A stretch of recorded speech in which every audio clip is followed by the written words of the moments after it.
tree, roots down deep, rooted like a tree, rooted in the mystery. Everything will change, nothing stays the same, and through it all my roots shall remain. Everything will change, nothing stays the same, and through it all my roots shall remain. Rooted like a tree, roots down deep, rooted like a tree, rooted in the mystery. Rooted like a tree, roots down deep, rooted like a tree, rooted in the mystery. Everything will change, nothing stays the same, and through it all my roots shall remain. Everything will change, nothing stays the same, and through it all my roots shall remain.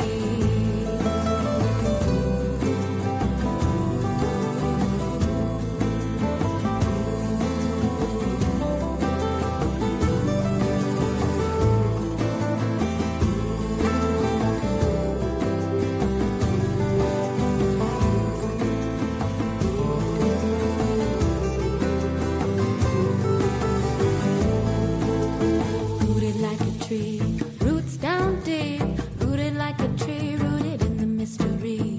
Rooted like a tree, roots down deep, rooted like a tree, rooted in the mystery. Everything will change, nothing stays the same, and through it all my roots shall remain. Everything will change, nothing stays the same, and through it all my roots shall remain. Rooted like a tree, roots down deep, rooted like a tree, rooted in the mystery. Rooted like a tree, roots down deep, rooted like a tree, rooted in the mystery. Everything will change, nothing stays the same, and through it all my roots shall remain. Everything will change, nothing stays the same, and through it all my roots shall remain. Everything shall remain.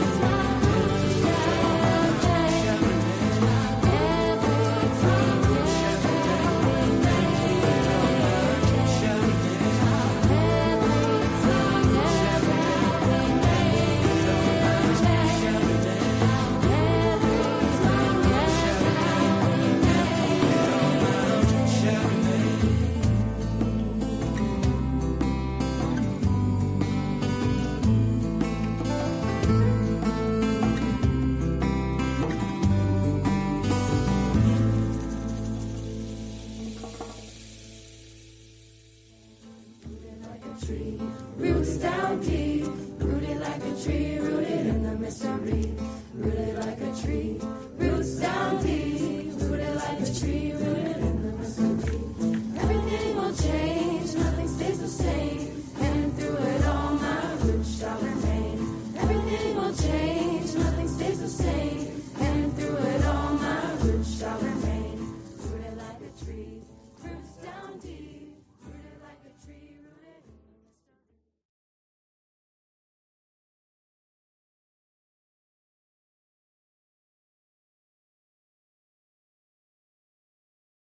Yeah. Greetings, peace, Yoko, Chiatamo, all that good stuff. Peace and greetings to you in your language. Finally back. We got Auntie on the panel with us. Look at that beautiful woman in the background. We got Red Crane and we got Uncle Pa. The Yoko family. Peace, what's good, Unc? Man, I want to say this, right? This going to be my quote, and you can put it in the next one. When you have tribal elders, you are the source. Because everybody be talking about, what's the source? What's the source? Yay, that part. Hold on, let me get me where my headphones at. Hold on. So we could get everything rolling. I didn't send the link out, and you know how StreamYard do me because it's third party. I So already put it on my Facebook page already. yeah, you know, I was gonna ask you drop that on Yeah, your Facebook for me. Give me seconds. yeah, I All said right, I'm join the. clear. Can y'all hear me? Yep, he loud and clear. Let's see. I can't hear nobody. Here we go. Let me see something real quick. Let me check this one. All right, let's see. Let me try this again.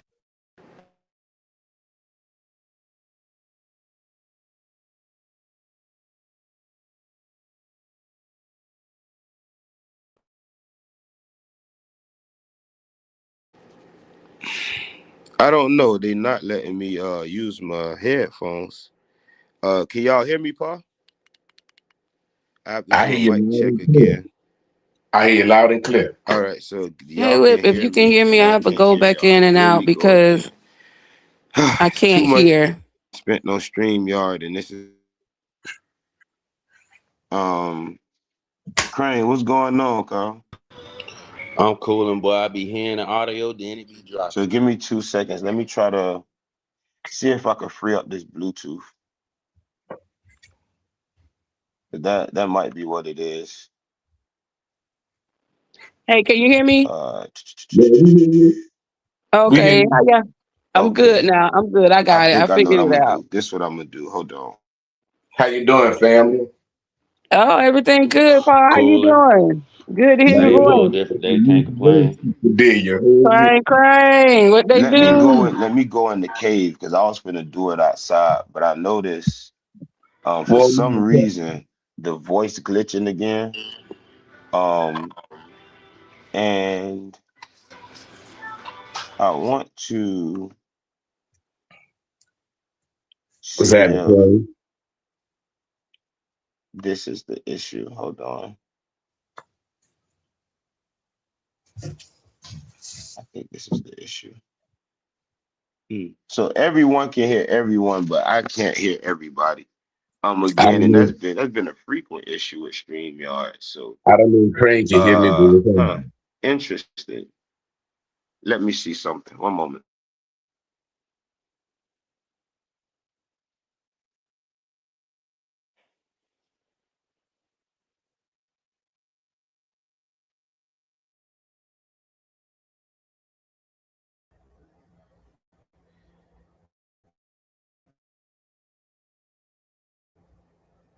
Can y'all hear me through the controls? Yeah, I can hear you. Yeah, I can hear you too. Y'all can hear me? Yep. Yep. Interesting. Let me remove. Let's see. All right, can y'all hear me through the controls now? Doing me like this. Let's see, brother. Yep, I can hear you. Yeah, me too. Okay, bet. I don't know why y'all can't. Can y'all hear my voice? 'Cause I'm not understanding what's going on. Yeah, I can hear your voice. I think Paul said he can hear you too. Okay, so Oh I'll no. just run it from the controls. That's what I'll do. Let's see, Auntie. Give me a second. Let me try to pull up the screen, and Okay. then we can go from there. Unfortunately, it's just a 5 minute delay. Let's see. Let's see. Add to stage. All right, perfect. So for this bill, um, and again, I got to send this link out from this other phone. But for this bill, we're going to talk about the Mississippian era. It's been a few TikTok videos going on, and people been talking about it, but it's a lot of misinformation. And I'm going to create a series. The series is going to be the Mississippian era, but we're going to go from oral tradition because we've been telling the story. But what happens when there are books that back this, these claims? Now, a lot of these texts are overlooked, um, or sometimes simply ignored, because people have admitted that they don't read, uh, and they have come up with any excuse not to, and that's okay. But for today, the book that we're going to be going over is the Juan Pardo expedition. And peace to the chat, Shayla, what's going on, Vince, everybody that's coming in. So in the Juan Pardo expedition, it's written by Charles Hudson, and he has some things to talk about. We're gonna go page for page. Let me see if I can drop this down. We're gonna go page for page in these notes. And the thing about the Mississippian era is this: for the eye, it's beautiful. It reminds me of Egypt. right? And this is why a lot of people say that America is Egypt. But we have we have to find out what makes cultures, and we're going to find out what makes cultures and what separated the Mississippian culture from earlier cultures. What do I mean? Someone was asked, what is the oldest archaeological culture in the Americas? The person said the Mississippian culture. The person was asked about the Swift Creek culture, and they had no knowledge of it, and that's okay. But what I'm here to talk to you about is life before this time. But we're going to start here. Now, what you have to do is you can go to Juan Pardo's expedition. We're going to deal with page 53. And in page 53, it says that a new way of life was brought into the land. Let me open this up for you all so y'all can see this whole page. How do I drop this down? Let me zoom out a little bit.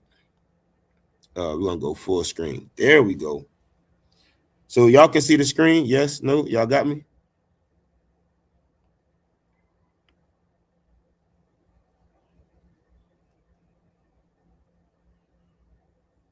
Anyone? Can I get a 1 in the chat? Since my panel not responding, let me go ahead and see what's going on with them. Yeah, let me get this, because my panel has to respond. They're not responding to let me know what's going on. Peace, Ayla, what's good? So let's talk about it. So it says archaeologists who refer to the new way of life as the Mississippian culture or tradition at first defined it in terms of certain material traits. So the pottery, the way that they made their art, the way they drew things, wrote things, how they dress, a group of people brought all of this into the Southeast. Now, what the author explains is when you lump everyone into a Mississippian or into the Mississippian phenomenon, it's faulty. Now, he said that archaeologists learned that in some places, the Indians had begun manufacturing shell-tempered pottery several centuries before they began building truncated pyramidal mounds or large towns.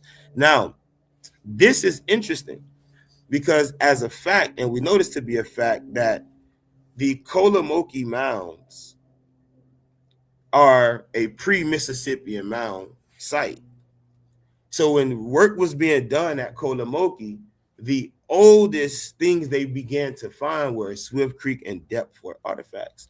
So he says that in the Southeast, the Mississippian era began, or this big change, or AD 800.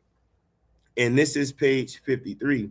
Now, also what he's stating is that the pre-Mississippians were already practicing horticulture. So these people had different plants or their own plants, right? Your sunflower, maygrass, knotweed, etc. It then says, but none of these collagens possess the transforming potential of corn. So basically, the sunflower, the maygrass, the knotweed, they had nothing on the maize that was being brought into the land. Let's see. So maize actually was less stress. It was less stress on planting maize. Now, 54, right? Now it says that during this part, so the Mississippian transformation was that it entailed a fundamental change in social structure. Before the transformation, most of the people of the Southeast were organized into segmentary or tribal societies, in which one's fundamental allegiance was to a group of kinsmen. This is the clan system. But with the transformation, they became increasingly organized into chiefdoms. So your allegiance now is to the chief, no longer to the clan mothers or the actual family, the bloodline. See, there was a time where a town consisted of family members. Eventually, you had one town which now holds over 20 different clans. But respectfully, these clans had no power as there was now a Miku in the land, or what people are calling a what the Spanish title, right? The Miku Mayor, the big chief. So this idea of these chiefdoms, and we're talking about the organization of chiefdoms during that time period, was done by people who were coming into the land, which is actually interesting, and he puts that there. So the next page we go to 55. It's going to get more interesting, more detailed. So on page 55, Charles Hudson, again, this is an anthropologist, and he states that the Mississippian era or the Mississippian culture did not develop in the Southeast where corn was not cultivated. And that's a quote. So if one didn't have maize, you weren't considered what anthropologists would call Mississippian. Now, he also states that the Algonquin had maize, but they had not yet become a chiefdom. They haven't shown like any parts of being a chiefdom. Now he says some groups in the Southeast did have maize before the Mississippian era. However, it was for ceremonial use. So people like when the Miccosukee came, right, and these are the Mokaya, right, the children of the corn. They brought maize, but everyone didn't have the maize, only them and their friends. Now, the same page, it says you had two choices. Here we go here. Now it says one had two choices. Now, once a society organized itself into a chiefdom, its social dynamics fundamentally changed both within and without. No longer was the society of Asphasilus an Asphasilus entity composed of kin groups of equal status. It took on a stratified structure in which the chief and his kinsmen stood above all other kins groups. So when we're explaining, again, this is a lecture. When we're explaining to you that in a tribal council, every family has a representative.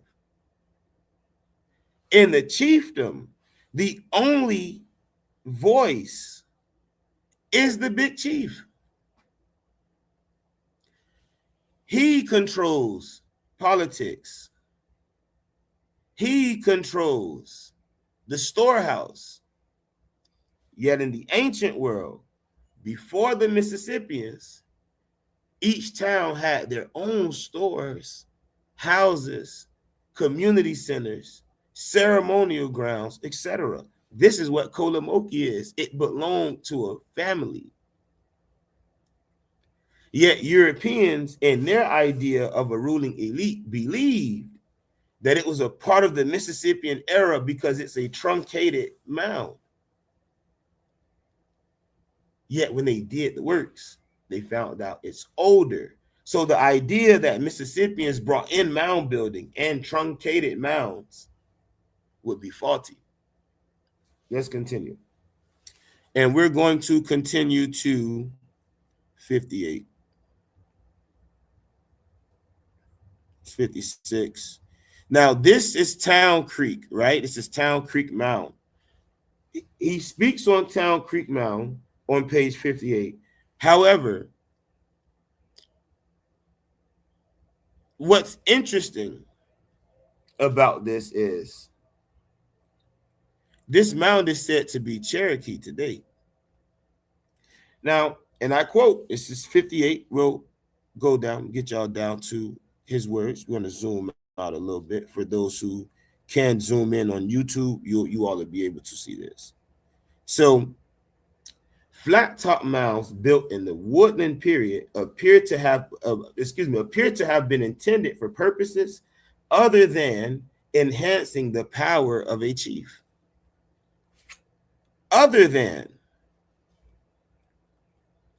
So while Mississippians came in and saw these mound centers, they took over them and I'm talking about the people. That with Mississippian is the culture.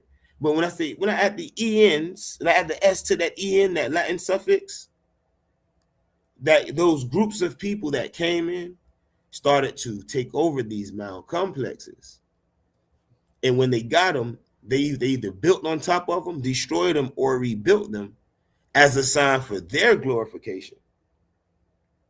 So it says that at the end of the woodland era, it wasn't abrupt. So the change from the archaic era to the woodland era to the Deptford era, and we're up in this region here, it wasn't abrupt. So as things gradually changed, as different people migrated in and exchanged information. I'll give you an example of how the exchange of information is also the exchange of a timeline. And then we're going to use maize because we're talking about Mississippians. If maize was first cultivated, let's say 8,000 years ago, 9,000 years ago, someone teaching you that science today, and we're talking about in the flesh, teaching you that science today is an exchange of 9,000 years of agriculture. So the exchange of information is also the exchange of time. And those downloads or that information is ancient. Now, in the archaeological period that preceded the Mississippian transformation, there is no evidence of abrupt or forceful change. That was the Woodlands period, which dates from about 500 BC to about 800 AD or AD 800. And what's crazy is I'm using a laptop to slide the screen, forgetting my laptop is touchscreen. No way. So we're going to zoom in here, right here, because this is something that has to be talked about. Here we go. Okay. Now, one part of the woodland status or the woodland era, looking at the screen and talking, but one part about the woodlands era that archaeologists have noticed is women had the elite burials. Women had the grave goods and the things like that. Men did too, but the culture was women. Before the men came in with war, or the Mississippians came in with war, we had our own battles. However, when they unified with the Europeans, the women, and this is so many communities across the eastern woodlands, decided that their sons would become the voice for the family in the physical world. So now in business, so he's leaving war or leaving simply protecting the family and hunting for the family and feeding the family. He now has to do business because there are other people coming into the land that don't want to do business with them. So you also see social differences in the woodlands era, but it was clans flexing on clans. It wasn't chiefdom on chiefdoms to where it was on some get down and lay down, which we would later read in this book called The Ancient Mound Sites of the Southeast. We'll actually read that one next week. So speaking of dates, now here's us some dates, and these dates again, I always say I give or take 100 years, so a century, maybe even 2 if you wish. Yet he says that this transformation was the most abrupt. The Mississippian transformation was the most abrupt and difficult change the Southeast Indians experienced until the coming of Europeans. That change, that sudden flip of culture, social system, township, allegiances. Bro, can you imagine waking up and finding out there's a new people where you're from and they've unified over 50 different clans?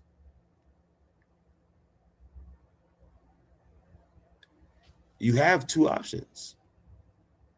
So the early signs, he says on 59, is The earliest appearance of the Mississippian way of life near the areas explored by Pardo was about 300 years after it first appeared in the central MV.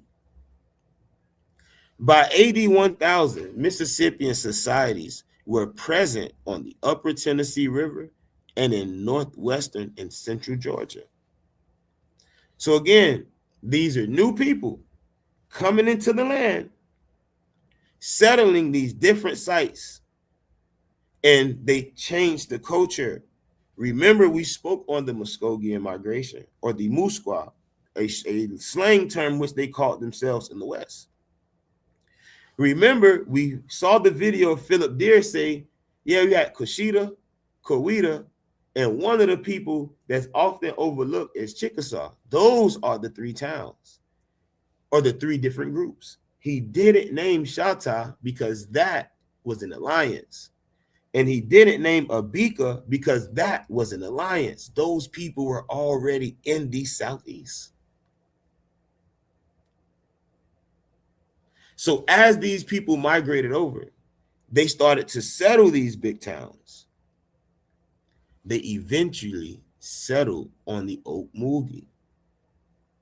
Chicora Goods. Hey, I got my thing on, boy. I appreciate you. Anyone need any work, any 3D prints, any art, Chicora Goods is the person to go to. So in AD 1100, maize reached the Appalachian highlands and the Savannah River. In 1200 AD, it reached the Wateree and the Petee. In 1300 AD, it reached, or it actually took over because it says the innermost Petee, but it includes Okmulgee, Oconee, Savannah, and the Catawba rivers.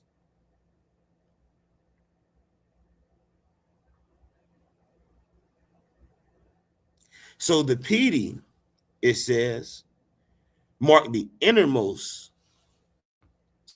So that was the furthest east that it went. And again, how could the Wale, the Mississippians, and again, Muskogee and Mississippians, if these people that we're calling Wale didn't adopt it until after the dates being presented here?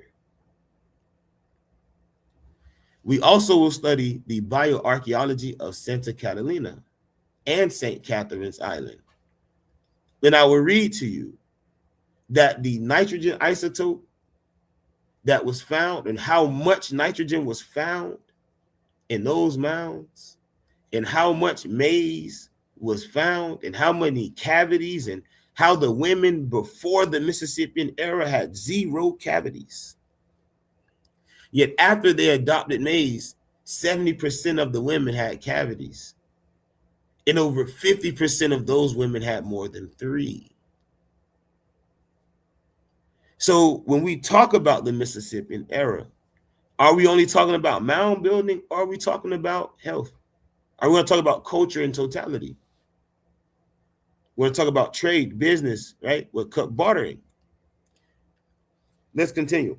Now it says that by AD 1300, the people who lived on the upper Tennessee and lower French Board rivers possessed a culture that archaeologists term Dallas. So here they're breaking down these different phases and how they change.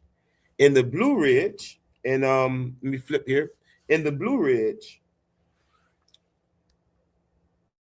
you have, and we have an archaeologist watching right now who's done work on this and has been on this platform before. Mr. Vince is here, he's watching. But the Pishgar, right? So in the Blue Ridge, you have Pishgar. You have the Lamar phase, which is down here in the, in the south, right? And it says that the Lamar phase actually is from Alabama and it stretches all the way to the river in South Carolina. So these are different pottery styles, different art, different people who are. So if these, let me do this too. If this culture is spreading Wouldn't there be a language spreading with the culture? Hello, my beautiful aunt. And mom, how would these people communicate? There had to be a language. Again, these are things that we're going to get into. They had to have a language in order to communicate. Don't let these people confuse you, right? Let's continue. We've got to go to 60.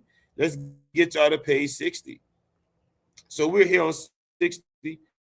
We're going to zoom out for you that's watching again. Go ahead and use your YouTube to zoom in so you can control the screen how you wish. Now, it says, shortly before the arrival of the Europeans, a social collapse had occurred to the west of the area explored by Pardo. And it clearly had a profound long-term effect on the Indians on all sides.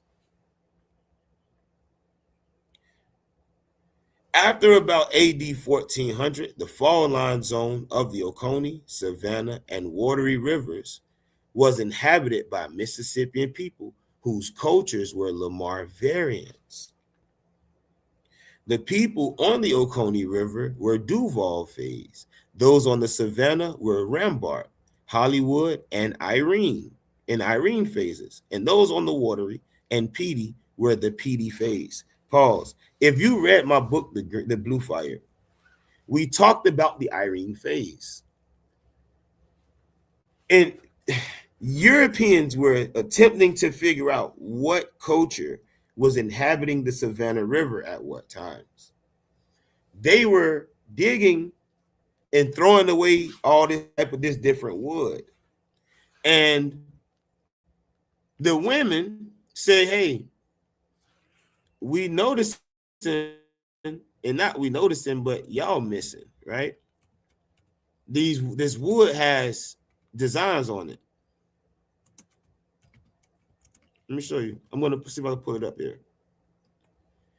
They found out how pottery became stamped because the women were teaching them that, hey, this is how you actually make pottery. The women were pottery makers. So while these so-called archaeologists were throwing away what was actually being used to make the stamps on the pottery because they thought the wood had no use, these beautiful women right here showed them, taught them. And that's how you start. And they get the discovery that, hey, there's an era that's way older than what we are calling the Mississippian era. These women here, look at them. Look at Auntie with the pipe.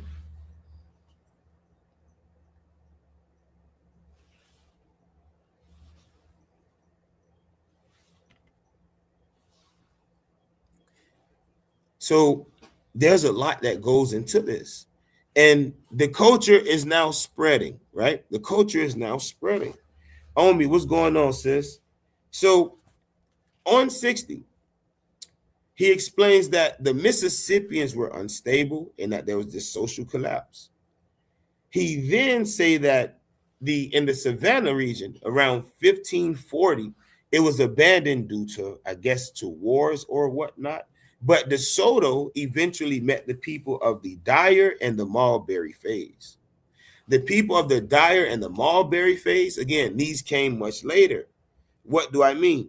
The Oconee, you had the Duval, became the Iron Horse, then became the Dyer. So there's a difference in those phases. Those are different cultures. On the Savannah, you have Rambart, which became Tougaloo. You have that which became Hollywood, which became Irene. But isn't Tougaloo Yuchi? What were they doing on the Savannah so early, but pre-contact? If they only were in Tennessee, it's a question I always wanted to ask. In the Watery, the Petey became the Mulberry phase. So on this same page, see if we can find this, because I might have to slide this. Where are we? See the same page. It should be here, where he was speaking on the war between Upaha and Oconee, or the war between the Iba'a, and the Hichiti. And he also shows that after a certain time, that land that we known as Iba'a became mixed with different groups of people. Now, he states that the people of Oku or Okwate had forever been at war with Kofa Techekwi, which would make sense. If anybody notice, when DeSoto made it to Hamahi, he asked those people, hey, can y'all tell us where Upaha is? They said no. What did DeSoto do? He burnt the people at the mound. They still didn't tell him where to go.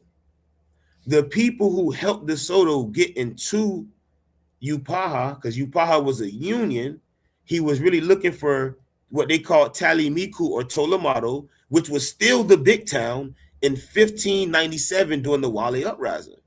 Ironically, right? However, it was the people of Oku. It was the people of Altamaha. It was the people on the Okmugi that were beefing with the Upaha because they accepted the maize, but they didn't accept the bullshit that came with it. They had a Miku. Everyone knows that Kofa Techekwi, because that's what you know it by, because they try to make it Muskogean by giving it a Muskogean name, Kofa Techekwi. But wasn't that considered to be the biggest union? And they had woman rulers. So they weren't accepting the fact, hey, a man from the outside is not going to come control our towns. The final voice in every clan, in every town, is a woman. And our leaders are women. Notice DeSoto didn't only name one female ruler. Now we're in Pardo's expedition, where he said he met 3 before he even got to Jarora. So the change, there's literally a drastic change, and this happened very, very fast. And let's move on to 70. And then I'll bring everyone in. I was trying to get them to respond. They didn't. So we moving. Now, the next position says the next position, right, in the hierarchy. So let's talk about hierarchy. Now, we're talking about the Orada, the Mikus, and the Cacique Grande, or the Grand Chief, the Big Chief. Now it says the last one being a position for which no Indian word was recorded by Bandera. Spanish regarded both Oradas and Mikus to be caciques. So Orada appears to have been a village headman. This is a family chief. This is someone who has the seats, or people who have the seats in the family and in these towns. The next seat, it says, was Miku, and this continued to be used by the Muskogean speakers into the 1800s. Now, what you will find is that the Watari or the Watari, they had a Miku, Jarora had a Miku, and you also have Ola Miku. Is it not ironic that DeSoto was looking for Tally Miku in the savannah, and Pardo ran across Ola Miku in Tennessee? But the big town, again, during the Wale Uprising, was called Tolamato in Castilian. So 3 different people recorded 3 different towns, which had the same name in different dialects.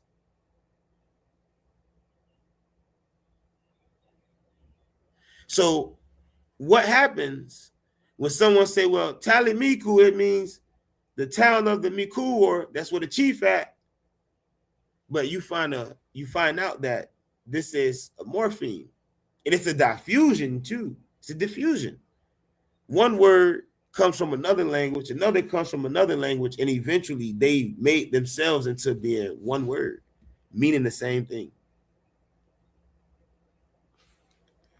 So it says, like Oradas, Mikus generally took their name from the societies they governed.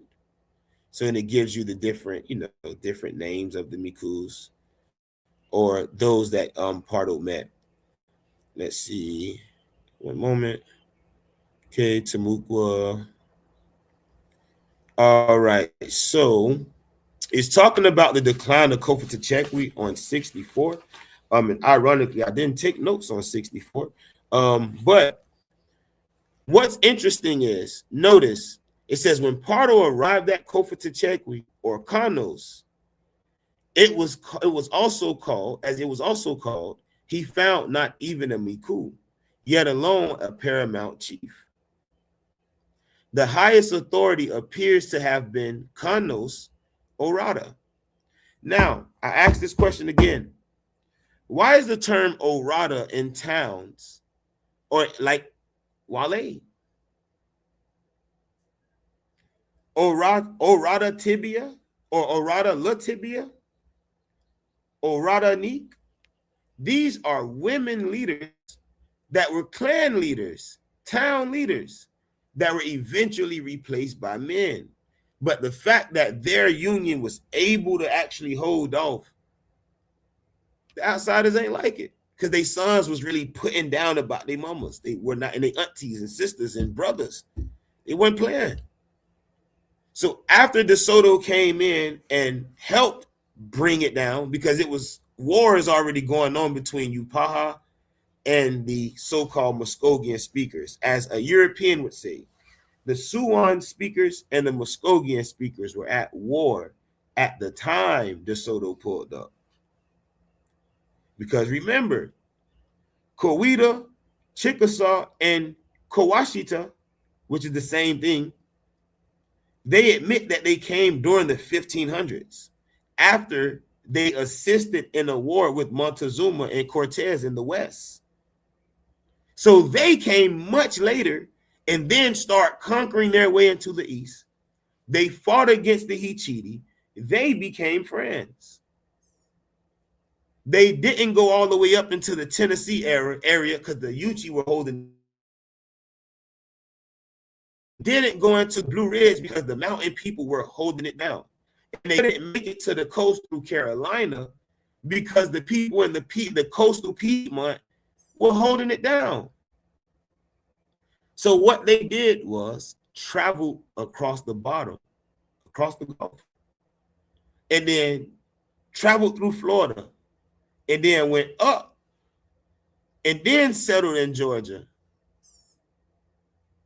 and what we know as modern day Georgia, and then made their way out into the coast where they too were there when certain boats were pulling up.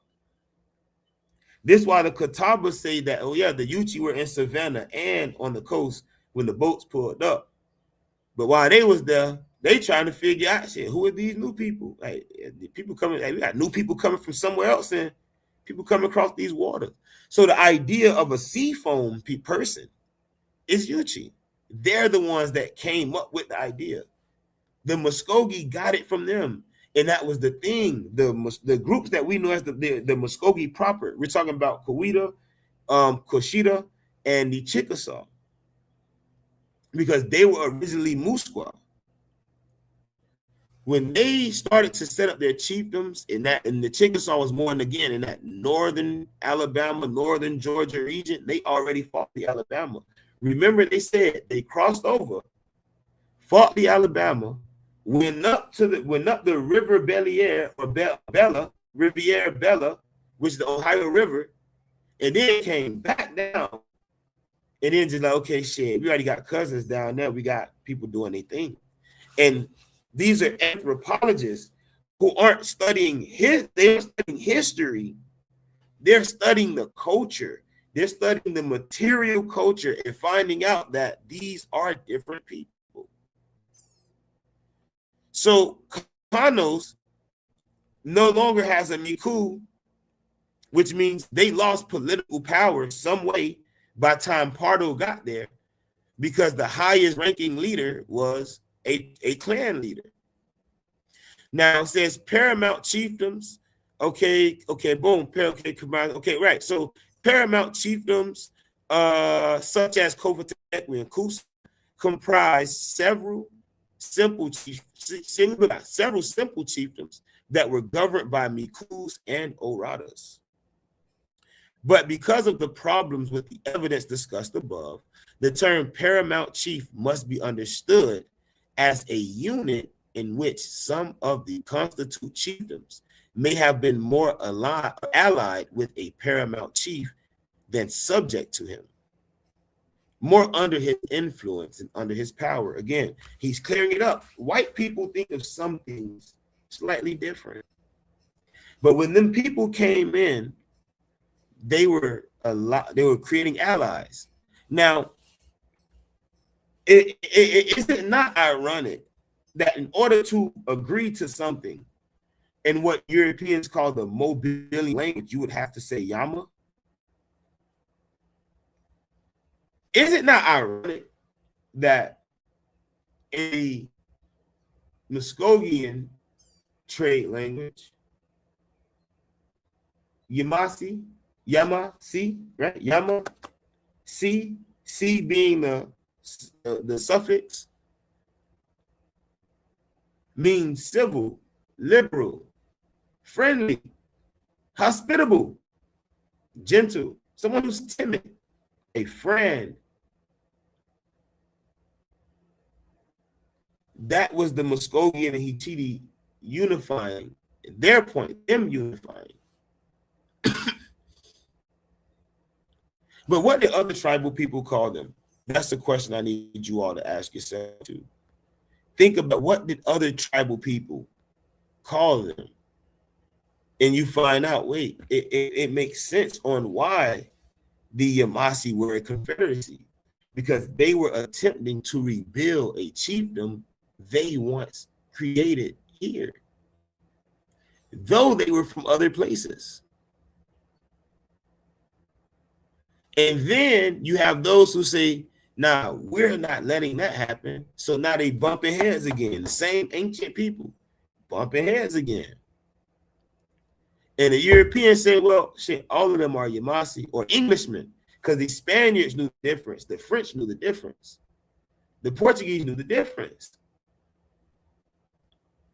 Even the Englishmen in Virginia knew the difference between the groups that were originally Yamasi and the people that were originally Wale or Iba'a.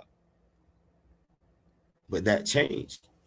So when he talks about the Lady of Kofa here, I had to stop here. The Lady of Kofa was really, that was taken, was not the big mama or the big woman. It was her niece, her sister's daughter. That's one thing to talk about too. Now it said on the western side of the Blue Ridge Mountains, Pardo encountered a paramount chiefdom, Kusa. And Kusa, which is interesting, in different Siouan dialects and languages, but most notably in Ndasire Kataba, the word Kusa means maize. These people, again, remember, maize made it to the Catawba River. When the people adopted maize, they called it the name of the chiefdom which brought it in, Kusa, while telling you the same thing the Wale said, which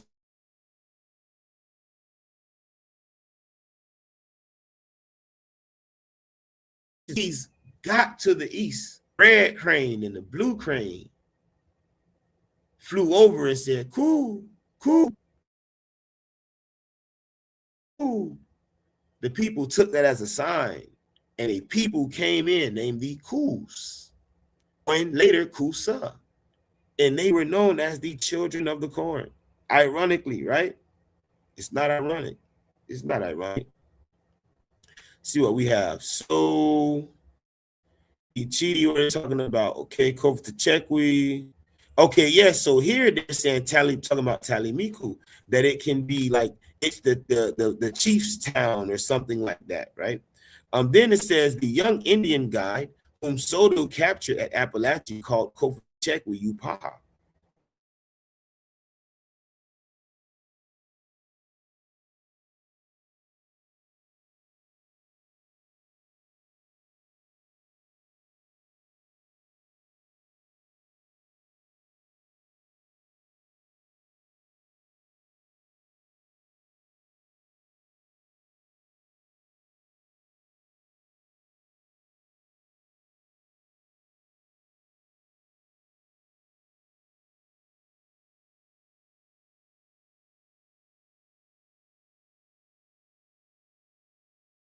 Iguacha, Haguacha, Iguaha, Ha, Waha. It gets older when the sounds get older. We all have to go back to phonics and learn the bilateral stops and learn what nasalized vowels are and learn what glottal vowels are and understand why a nasal vowel, you release air, but in a nasal consonant, you stop. So in oo, ah, which is not nasal, you, but if we go to that's nasal. You're releasing air. What's a nasal consonant? N, m, n, n, m. So when we understand how old, or we walk it back, we start to find out that many of these people they were running into, when it came to Utah, were all a part of the same union. The Soto's confusion was, after he got rid of Puerto Rico, he started dealing with Ichiri speakers. So everything he was learning about the Upaha was by way of people they were at war with. Now here on 70, what is this, 70, this 69, so on 70, and he's assuming that the word kanos or kanos, right, comes from the word, which is actually Ikolak or Ikolak Hachi, which would mean the river of mounds or the mound rivers, the river of hills, or things like that. Now it says earth raised up, a mound. It's the idea, right? It's the idea. And here he explains that the Mississippi occupation, he's talking about Town Creek. So let's get into Town Creek. He speaks on Town Creek, which the Cherokees call theirs today, says that these Mississippian occupations or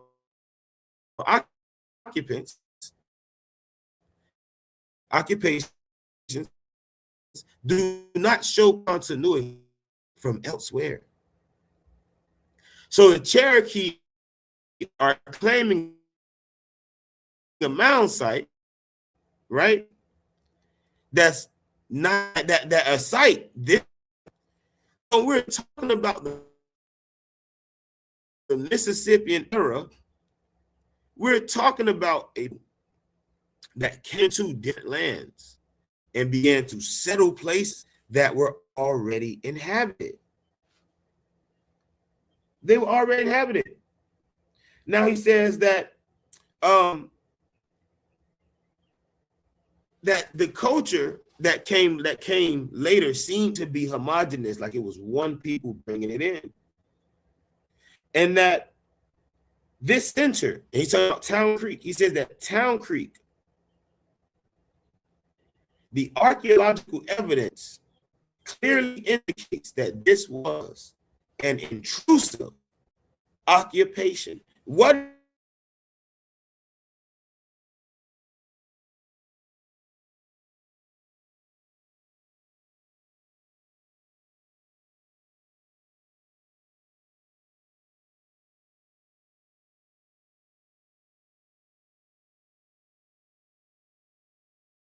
just can tell that, hey, the people that are that's claiming Town Creek and that came during this time period that we say is the Mississippian era, based off these artifacts being different from anything else.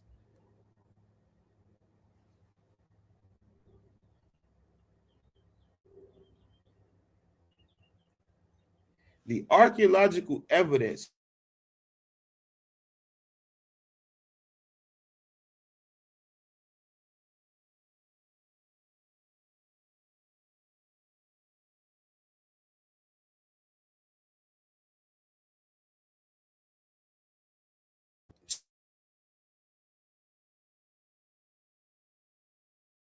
see if I can scroll up here a little bit.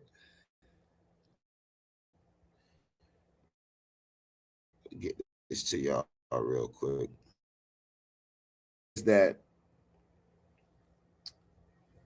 these people moved from somewhere else. Where did they move from?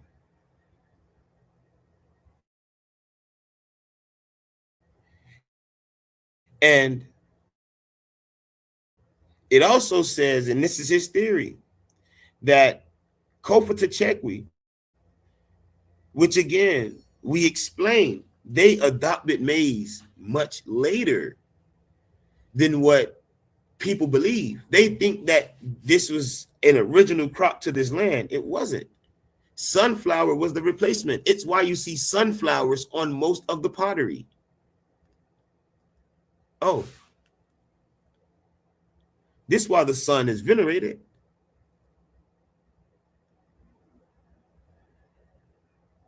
Sunflower follows the direction of the sun. Technically, it's a compass. You can divide it into 4. But that's neither here nor there. Also, he says on this page here, right? And this is crazy. This is crazy. It says that the indigenous people on whom these Town Creek pioneers impinged represented a different cultural tradition. My comments not going up. Can I get some comments here, some likes? Was these people, the Towns Creek people, were a completely different folk. Yet today, Cherokee in the East can say, well, we have a mound, this is ours, when the archaeology proves they weren't there when it was originally settled or being built. Now, what's interesting is that this stamped pottery, these people adopted in Town Creek, but they also adopted the circular homes, and the maize was given to the people. So when maize touched the Savannah River, it became known as the Savannah phase, as archaeologists term it, or archaeologists term it. In 1300 AD is when they say or suggest that maize hit the Petey area. So you have the Lamar culture, you have the Chicora horizon. So the Lamar horizon, when it's starting to begin, and you have what they call Chicora horizon. So, and it's on page 71 that he says that the evidence shows that these were a completely different people. Now, on 71, and this is crazy, right? This is crazy. When he talks about what was going on and how they barricaded themselves in the city, and this is a quote, he says that the center had a defense palisade built around it, no doubt to protect the people from the indigenous people they had just displaced. So archaeologists, again, are saying that, hey, the people that we know as the Cherokee, because I'm putting a name to it, because I know when they came into the land, they started to barricade themselves in towns they had taken. from the indigenous people in the Southeast.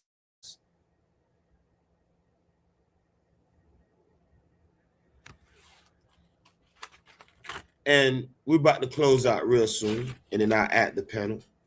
Now, on 86, because from 70 to 86, he's touching on Pardo's movement from Kofa to Chekwi into the north. And when Pardo, it says he reached Kofa to Chekwi on his second expedition, and he names these towns. I have questions. Konos, Orada, Ilasi, Sanapa, Unagua or Unagua, Ara. Some say Vora, but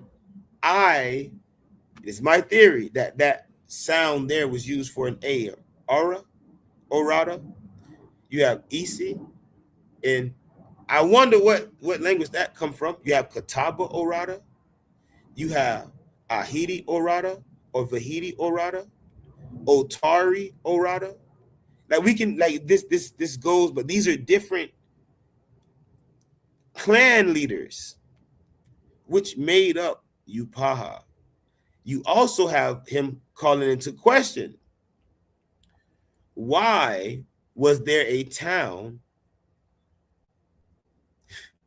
called Haram? And remember, these people had no L, and people could have even taken that name and turned it to Hila B. It's a question, right? Let me get you all to 86. So he's talking about the different towns still going, okay, maize, mulberries. So what I noticed is that the Yama language at this time this book was written wasn't really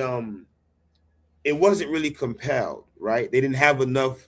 I don't think they had enough information to see what was going on. But again, it's my theory that the language of the Mississippians was the trade jargon Mobilian. So it wasn't really it was a pidgin. It wasn't a language because it had no morphemes, but it had no true grammatical structure, being that so many different people were putting their words into it, but they used it to communicate.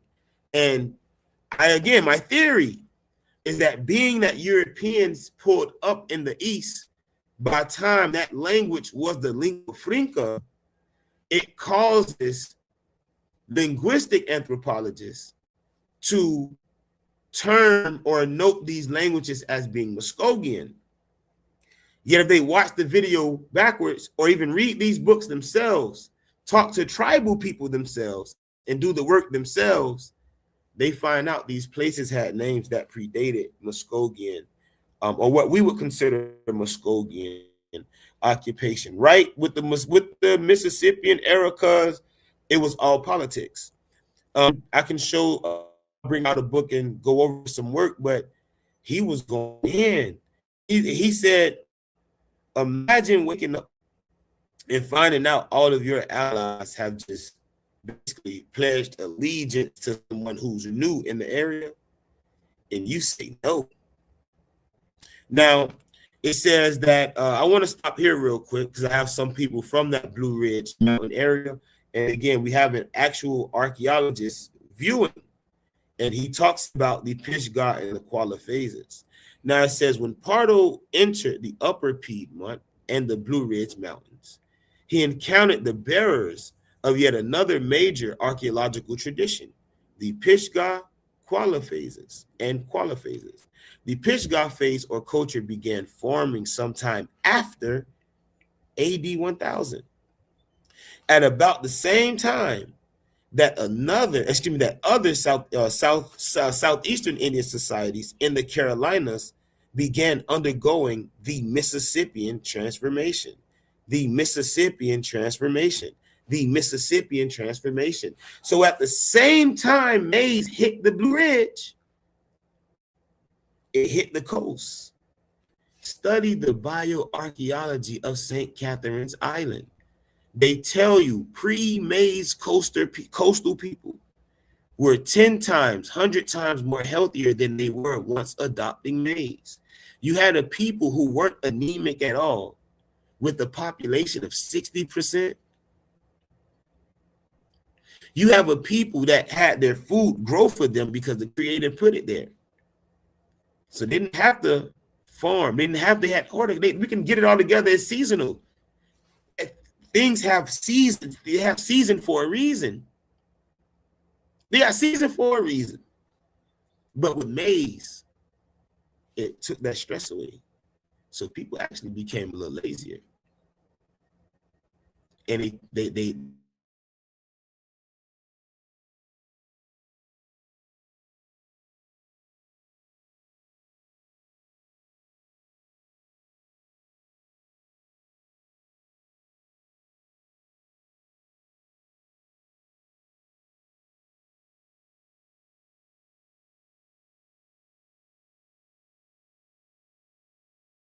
even though they may not have it as an abundance of Kusa, they did. So the Wale are Mississippian people. Yet before that, the people in that space adopted,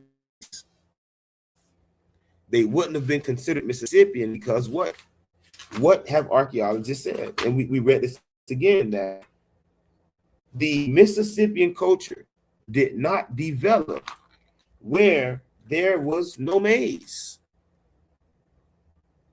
What they say, roll the corn, throw that shit away. Throw it away.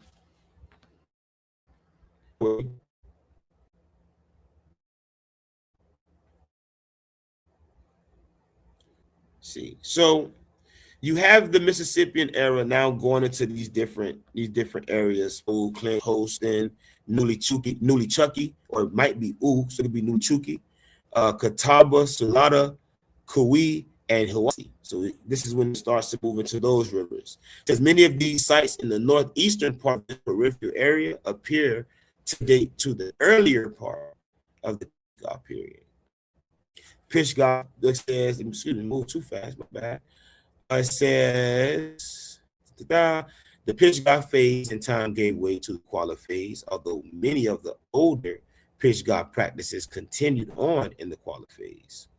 The transition occurred, according to Roy Dickens, excuse me, around AD 1500. So again, he goes this 1500 date again. Around 1500. Again, AD 1000, a new people come in, culture change. And then 500 years after that, the culture changes again. Let me get the panel up here. We got Auntie, there was my beautiful mom. Then we got my mother, my mama, and we got Pa. Let's see if we get Cuz. All right, yeah, Cuz.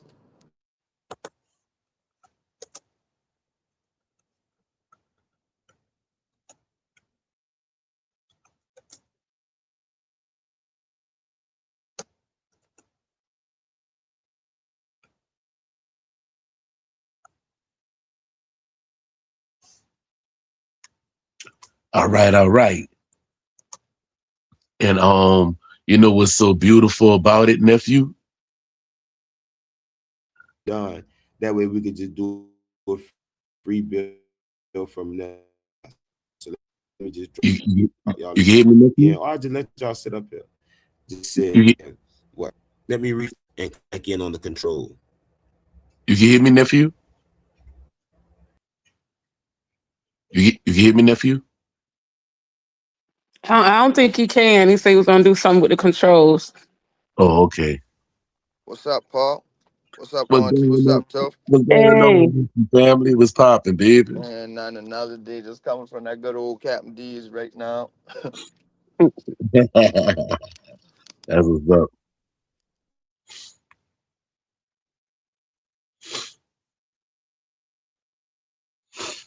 Yeah. Yeah, people in them not knowing about the Mississippian culture because All that's right. the only Let's thing see. that they heard other people on the internet talk about. Oh, the Mississippian culture, oh, the Mississippian culture. But if they would have been a part of a tribal nation, they would have known these stories that you see that was recorded by the Spanish and the French. And Mm-hmm. you know what I'm saying? And this what happens when people only being I and I. And when I mean I and I, internet Indians, they're not being TI. Well, not T, but TI being tribal Indians. You know what I'm saying? So, yeah. And a matter of fact, when me and nephew was talking, this was like, what, 2 to 3 years ago, I was letting him know about the Children of the Corn. And guess what? I never read no book. So where you think the information came from? It was tribal information. You know what I'm saying? And when he read the book, he got to it, he called me back. He said, "Oh, this was like some months way later." He said, "Oh, I was reading the book. Guess what they talked about?" I said, "What?" He said, "They talked about the Children of the Corn." I said, "Isn't that ironic?" I said, "Now, how do I know about the Children of the Corn and I never read this book or no other book?" You know what I'm saying? But people in them want to go ahead on and trying to doubt my nephew's writing in his book when the information is actually tribal. But I leave it at that.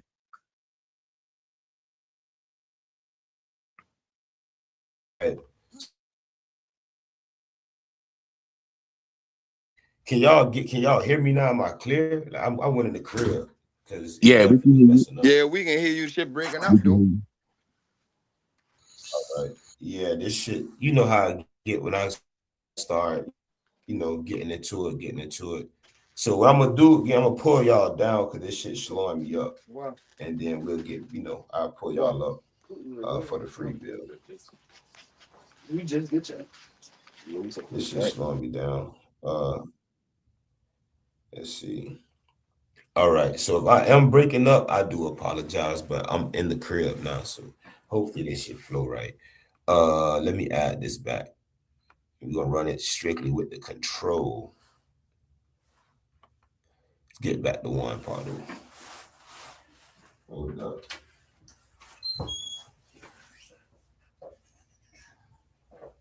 And where is the notebook? All right, perfect. So I gotta get y'all to 86 and one Pardo.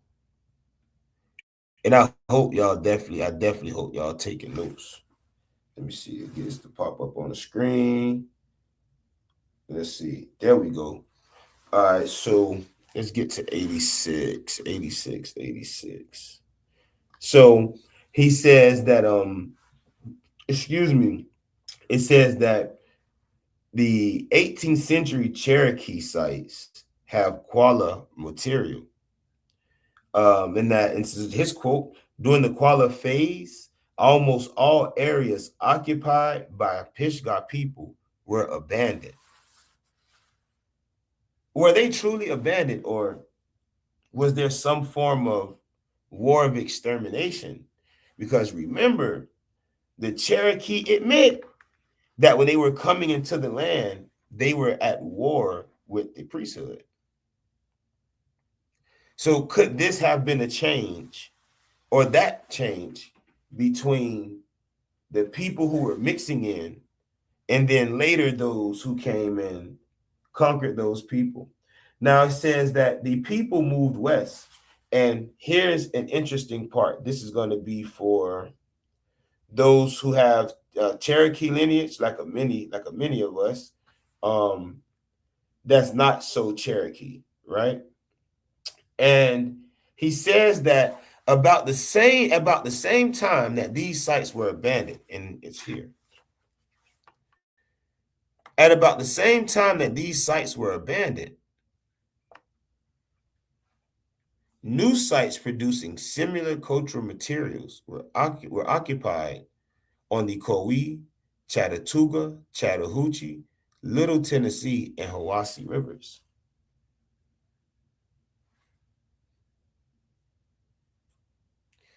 It says that, and this is his theory, that the transition of Pisgah to Kuala may have occurred just after the Soto and Pardo expeditions. And last but not least, let me try to get us to 102 and get us out of here. 102 is 116. Try to get us to 102, 99. Okay, perfect. Perfect. And here's another example of the move in here.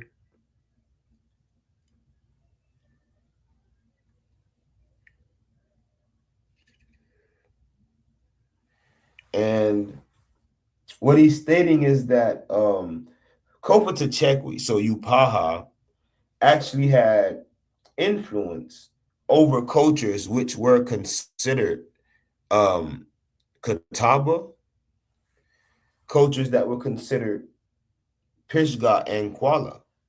So again, this union was huge, but the people that are studying it by history, we're not talking about the archaeologists. Those who are simply studying it by history are looking at Upaha as simply being one town. And the Cherokee on 105, if we can get to page 105, let me see if I can get here.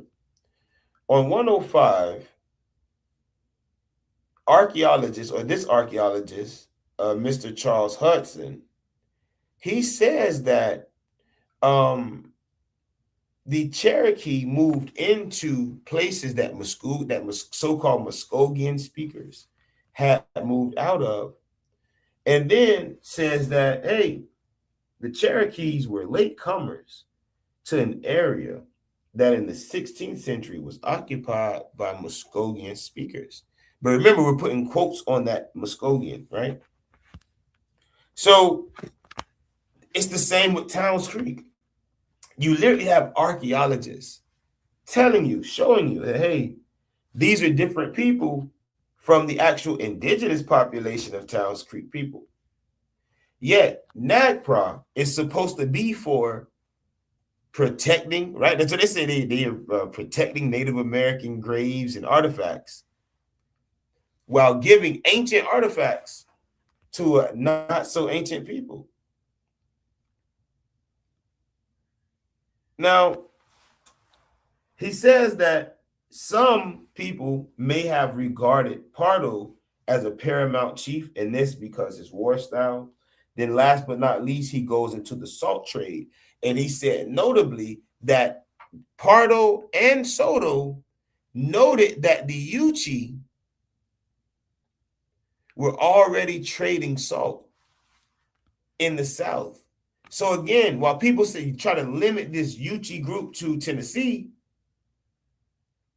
things start to change, man. It starts to change. See, when you talk about the influence and when you talk about possibility,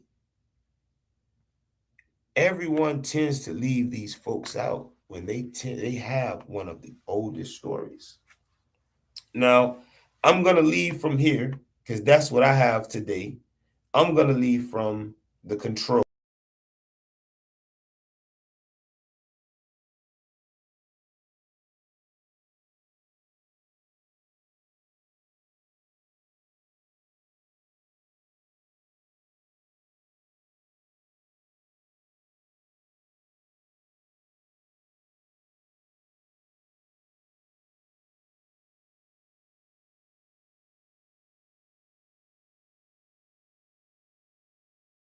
All right, so let me see if I could bring y'all up real quick. Interesting. I'm gonna try to get this voice thing to work again. I don't know what the issue is. Can you hear me, Paul? Can you unmute? Yeah, I can hear you loud and clear. We perfect. Okay, I think I know what the issue is now. Let me try to grab Puma and grab Mama. I don't know where Crane went. Let me let him know that we back up. Let me see. But yeah, so talk to me, Paul. What you think about Charles Hudson's notes on the Mississippian era. Yeah, he's on point. And what's so funny is that remember a couple of years ago we had a conversation, like I said earlier, that I actually spoke about the children of the corn, and here I never knew this man work. So he's on point. What you think? You know me, the way I view it is like it's no excuse, right? You know, some people I don't read. It's like, well, obviously not, but you can't allow somebody doing some evil shit to stop you from doing right. So it's not like he didn't talk to tribal people. It's not like he hasn't done the actual work. Right. So of course he would have, and again, he still has his theories. There are things he don't know for a fact, like anybody else. But what he's explaining about that era is truth. And when I mean by it's truth, what I'm saying is it's in the culture. Well, the reason why I say that he's on point because he had to talk to a tribal people in order to get the information to say that they was called the children of the corn. And I never read his work, but I know from the tribal elders, I know they said that the people was known as the children of the corn. And here they Yep. say this before they even came in contact with him. So this is why I say he's on the right track. Because when this book was written, nephew,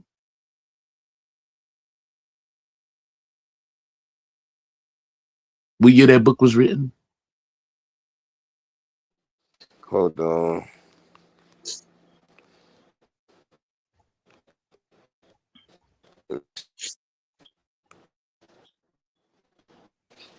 Because I got some work from Charles Hudson.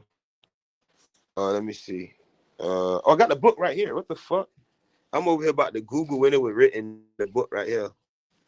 My bad. Hold on. Let's see. Let's see. So this was put out in 90. In You hear me? 1990. In 1990. Yeah, this was put out in 90. Yeah, here I've been having this information since 1981.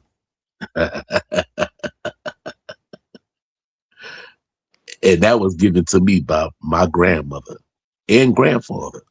So, and they were way older than me. So, what that tell you?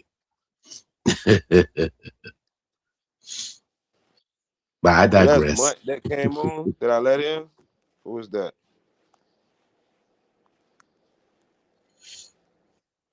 Yeah, I don't know what that is. Yeah, I'm gonna remove them again. I don't know what that is. But yeah, so again, like I have to explain to people often. um, this shit not just in books, because the what's being put on paper had to come from some fucking well. Ain't nobody just pick up no pen and paper and just start writing bullshit or start writing lies. So you have to Right, study these works, and when you study them, there are ways to test the works. right. There are ways to test these works. Because the oral So story is what they test it up against. facts. Now Vince, and again, this is an anthropologist. To those who are watching, somebody who did the work. So he peace, right? And right on, he says it's so interesting to hear about Pishgar and how they went west after DeSoto. Check out the 1735 book on the Creek migration. Now, what happened was when Upaha started breaking up, a lot of them unified with Hichiti speakers that were actually their allies, and they became known as the Kushida or Kushida. But you hear the word Kusa? Hmm. What this again? Kus and Kusa It's all through that coast once that crop made it to the east. So there was that fusion or diffusion of cultures and languages. Sometimes probably it's probably not even direct borrowing. That's when it But became commercial instead of ceremonial. thank you. So now certain objects that you couldn't even wear, you weren't privy to, you can just go buy it. Right, It's like how the people in the fraternities or the Masons, even the military, be like, hold on, boy, take my shit off. You ain't earned that. right, That's the same thing that was going on back then. But it's changes in culture. The changes in culture also were changes in people. right. So now we have to ask, if there was no Cherokee occupation in what's considered Town Creek from 1000 AD to 1500 AD, about 500 years, that's their time there. And then they became known as the historical Cherokee, according to what these people are trying to tell you. They've been there the whole time. They were just different groups, and then they became the Cherokee. That's not what the science says. The Right. science says at this point, the original people there wasn't there no more. And these new occupants were definitely new occupants. And then they built a fortification around the town. Indeed, to protect themselves from the indigenous population, which they had just replaced. Take your So ass to Okmulgee Mound and look at the map. It will say Archaic, Woodland, Swift Creek, Mississippian, and then say the Woodlands people were displaced by the Mississippians. right. Everybody's so fascinated with the term Mississippi. But And then the term Mississippi isn't even from a people in the Southeast. It comes from the Anishinaabe. It comes from Algonquin speakers. So right, somebody in the north that was coming down crossed the Missouri and called that Namizi Zebu. They then warred with the people at Cahokia, conquered Cahokia. That's why I have a book called Conquering Cahokia. They set their nation up in Cahokia. They unified with a people that was from the south. They all decided, hey, we can take possession of the land together. The Iroquois will take this way, and the Lenape will take this way. But the Iroquois were known as the Mingwe at the time. Dagger. So mm-hmm. don't. Mm-hmm. Yeah. I know the ancient terror Mm-hmm. too. Yeah. But then you have the Musqua that came from the south to the northern part of the Rocky Mountains. They unified because some people went back. They unified, and then they all decided to say, you know, we're going to spread our shit across the east. Yep. And while they were doing that, some Iroquoian speaker or some real Mingwe came down on the Blue Ridge Mountains. And they went to war with the people that were known as what y'all would call Allegheny. As some would say the Allegheny. But they were actually called the Tugualui.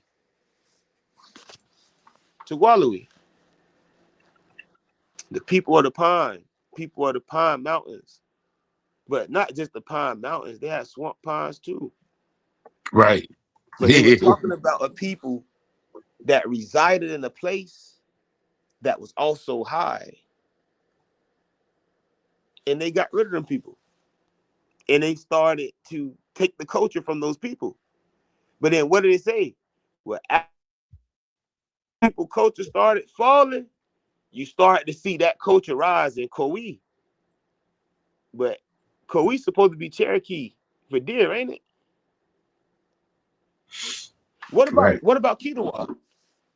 You want to talk about Ketawa? Why Ketawa had an Orata before there was any real Cherokees? Or why Seneca was mentioned as being a part of Upaha before the Seneca moved to the north? All of that is written about in the 1500s. But Yeah, somebody you got today, people. go ahead, partner. And I say, yet you got people claiming to be Seneca, talking about they selling Seneca in Seneca, but being racist. Right. Only to the Now, story. now to the person that wrote this comment, shout out to you because I said, the Ndasi race speakers have different words. It comes in so many dialects. So you have Kati, Gaya, Kuda, Kora, Kola, not Kola because there's no L, but Kora. And these became Mugula, Mukula, Ugla, Uga, Ukla, Kola. Somebody said, well, the Shatta were never in South Carolina. That's a lie. But again, I'm a person that I speak the facts, I speak the truth, and I still have my own theory. I have a theory, and I'll pose it in a question. If Shatta means red, but it doesn't mean red in the Shatta language, what language does Shatta actually originate?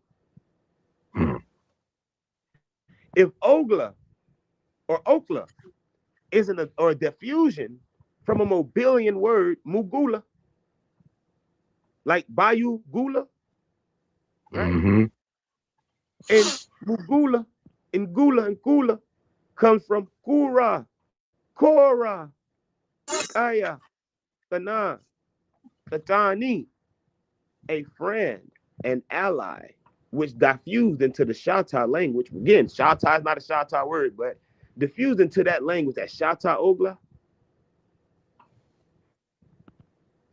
If someone who spoke Suan at that time said Shatta Ogla, they'll be talking about the red people. Mm-hmm. Uh-oh. Right. But maybe it wasn't the people that was red, but it was something that they had that was.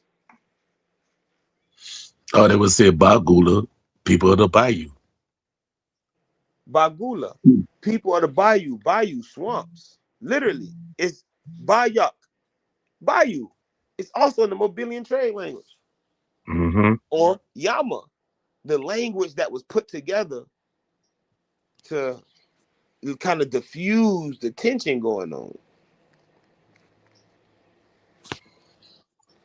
So in the Mississippian, it is a beautiful thing. It's a beautiful era.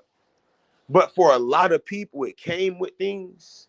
It made a lot of them subjects to certain shit. It made a lot of their health decline. It took people away from their own clans and their loyalty away from their clan and gave the clan to some random nigga that just came in the land as an ambassador. Right. I'm an ambassador. Look, I'll be the voice for all of us, me and my family. That's why we ain't do what was supposed to be done in 2023, respectfully. When a nigga say no one man should have all that power, I feel the same way. If you want to be the only man, go box. I ain't never And you seen know 4 what? niggas in the boxing ring. And you know Never what? seen 3 niggas in the boxing ring. Go box. Go ahead. And you know what? Pardon me. You know what, nephew? And there was a situation. I'm not gonna say the name of the situation, but when you had one chief that went down, the whole nation went down, and then everybody else went their own way. You know what I'm talking about. I'm not gonna say no name, but Man, that's what hey, listen. When you pledge loyalty to somebody that do some freaky shit, nigga, you implicated too. Hmm.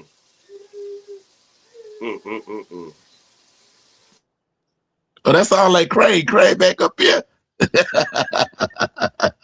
I What's can't that, hear him. Craig? I can't hear cuz. I don't know why. Hey man, I ain't literally nobody can on only hear overly you. talk today. I don't know. You feel me? I'm about to drop them or come back or something, but I can only hear you right now. I'm Yeah. in here. I was just on mute. Oh, okay. I don't know But if yeah, the P2 could hear me.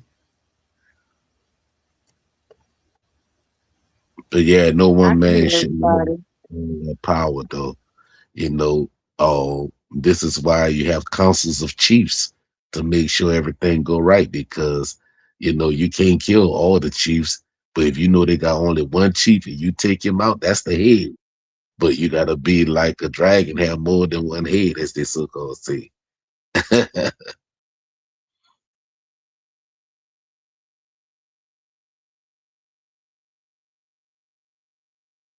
Anybody talking, I can't hear them. I only can hear Pa, and I heard that auntie, I think. Oh, I you can can hear hear you. me? You can hear Oh, my now? Yeah, mama. you I ain't don't know who echoing it no more. was. You can hear us now? No, I can't hear auntie. No, Ask. I'm here. There you go. You can Okay, I hear can hear me? you. All right, I got you. Check, check. I could hear everybody. Greetings, I hear everybody. I hear everybody. What's going Yeah. on, Auntie?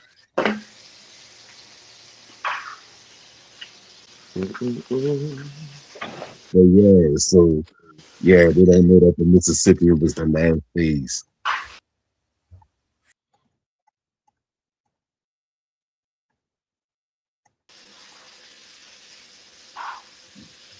You feel me? So at the time of contact, that bill was on his way out. Right. So I could just hear Crane, but then it took him out again. I don't know what's going on. Let me see what's I'm up with still these tapped in. settings. What I the still got world? my mic open.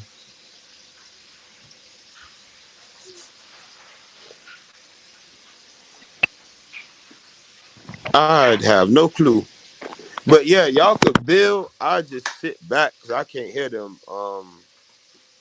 I want to leave and come back in, or I could just start the live over. But I don't know what's going on right now, and this been going on for a minute. Let's see. I don't know what's going on. Pay too much money for StreamYard to actually like keep stopping my audio. Let's see. Mm-hmm. Uh, let's see. Okay, let's try this again.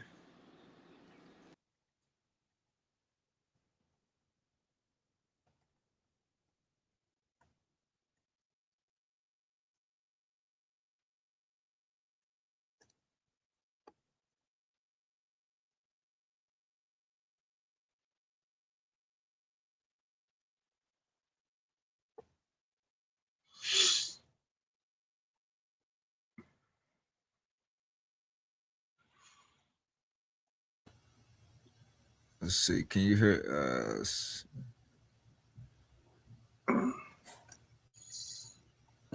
Yo, Yeah, we here. I'm clicking through different microphones to see if the P2 can hear. Well, I can hear everybody, so I don't know what's going on. Yo. Okay.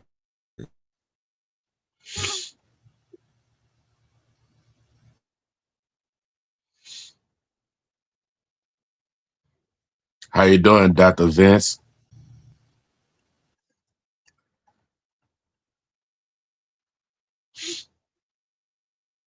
See, this is a beautiful thing that we have where you can actually get to talk to those in the academia world, you know what I'm saying? And with his expertise of being an anthropologist and by us being who we are, being we the people of the tribal nations with the information, the combination of the two is real wonderful, you know what I'm saying? Mm-hmm. Yeah, I agree. But Paul, when y'all was talking about Children of the Corn, the only thing that came to my mind, right? I couldn't stop thinking about the movie series Children of the Corn Oh, you were with talking about the Yeah, the Malachi. movie movie. with Michael? Yeah, with Michael. I mean, Malachi, I could not. With Every time y'all Malachi. said Children of the Corn, I just had a flashback of the movie series Yeah. Malachi. A matter of fact, that movie came out in 1985, I think. Yes. 85 or Oh. 84. Yeah. You Mm-hmm. Yeah, know. it's based in Kansas or Nebraska or something like that. Yeah, because it was in the cornfield and it was up there doing things they ain't had no business. The boy had a whole cult, you know what I'm Hey man, them saying? kids wasn't no joke, boy. Yeah. No joke. And I said, they want to call themselves children of the corn. No, doggone well, they ain't no children of the corn. Yeah, yeah, Malachi was something serious. Yeah, there's a lot of sinister stuff going on. But I you know see if I how, was, but you see how they take our information and put it out there, and people didn't even know. yeah, yeah, that's what they do. That's what they Hmm. do. That's what they do. They put it out there. They just do it in a different way. Like they don't tell the whole truth. You know, they have to fabricate it in some kind of way to make it seem like it's something else. It's Yeah, they up do to that us so we don't to. go find out what's going on. Mm-hmm. Exactly. Dr. Right. Vince, what's going on? Mm-hmm. How you There was thinking? Papa Vince in the building. I'm back, y'all. Can y'all hear me? Mhm. Yeah, Yeah, we got you loud and clear. Yeah, but I was on the old phone. But I literally looked at the phone and said, "Bro, you Yo, just bought a whole other phone, yo, boy. Mhm. Why is you on the old?" Dr. Vince Yokoki, morning. Thank you for this show. It's a really amazing to learn from you. Yeah, we here, because like we said on the show yesterday, that by you having your expertise and everything, um that by you being the archaeologists in them actually, and the anthropologists, they actually put their hands in the dirt, while the historians, they just look at the history, but y'all study the culture in the bones and everything. And with that being said, you know, you get a lot of people that don't never, I'm not gonna say never question y'all, but they question us after we put the information out there orally from the traditional standpoint of view, dealing with the narrative from what we've been told as children. And then they'd be like, well, what's your source? What's your source? Source up. But yet, then when we make a reference to you or any anthropologist or archaeologist, then they want to try to throw the race card, say, oh, they come from a white man. But yet, when we gave you the information, or like when my nephew put up his books, well, where you get that from? It's like he got it from family members. Now, if you want to do additional research and investigation, we have anthropologists and archaeologists that can actually verify when we put traditionally out the information. So I thank you for verifying what we say orally, you know, because like I say, I don't have no time to lie to nobody about my culture, my heritage, or my bloodline. And it's not up for debate. And my nephews is not up for debate either. We go put the information right there and let it drop as it may. And obviously, we had to be telling the truth in order to have your attention. That's the thing. And that's what they don't understand.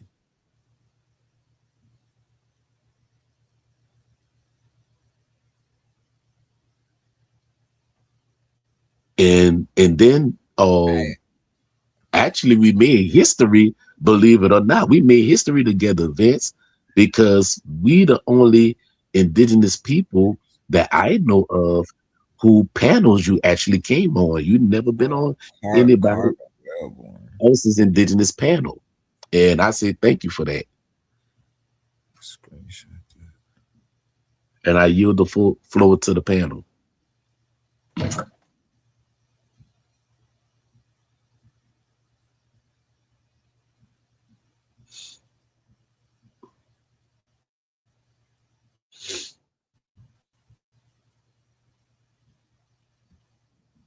Elisku, you're welcome. So we're going to have to do another bill with you sometime in the near future, because I'm pretty sure you have some more information that you would like to share light on from the previous shows that you did, Wale Origins and the Southeastern Talking Stick, so it's not finished yet. We have more work to do and more things to reveal and uncover for the people in them can understand these phases, you know, because right here where I'm at in Miss Norma, New Orleans, Chichoma Chapatula's territory, we actually have mounds that go back to the Hopwell or Hopewell era, so people don't talk about that, and that was before the Mississippian. But you ain't hear that from me.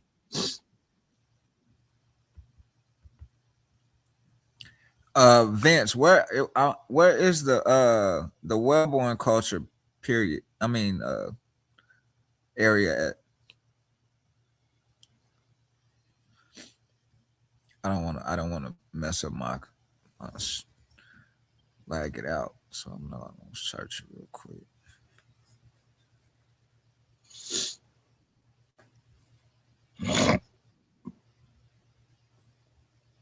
That'll be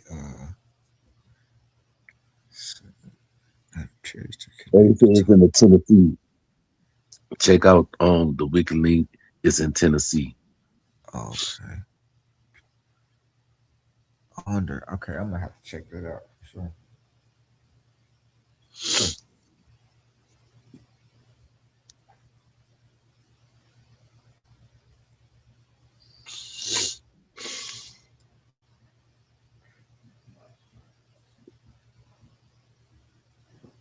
Oh, and another thing that I'd like to also say, Dr. Vince, that also from your investigation and your research and your deep studies in excavating and stuff and working with things, I like to have this for the record, on the record, that by you doing your diggings and everything, have you found anything that's supposed to be dealing with the so-called Hebraic culture or the Egyptian culture or the Tartarian culture over here in the Americas? Because you got a lot of people that's saying a lot of misinformation. So by you digging in the ground, have you ever seen any of that?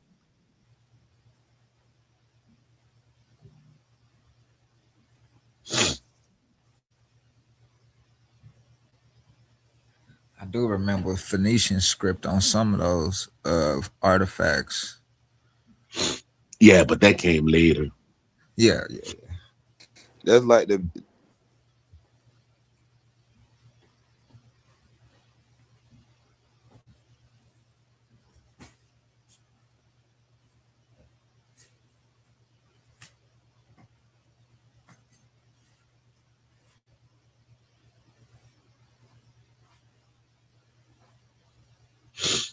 because I know they was saying that the Back Creek tablets, they was actually was writing that off as a hoax because they say it it's was fake. It's really Uchi. They trying to say that it was like because Yeah. the mound they found it in was a Uchi mound. There was already writing and carvings in the rooms in the mound.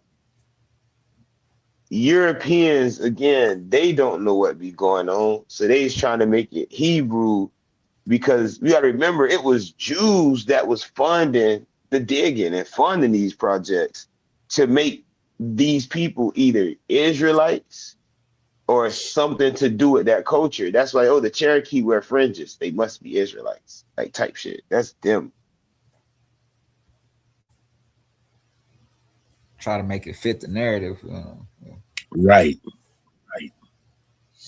This right here, he talked about before when he was saying there was trade, and we all agreed there were trades going on from the Americas to different lands and with different tribal people over there in Africa. So I do remember him mentioning that. Oh, nephew, send him the link. He said he want to come up. I sent it to him.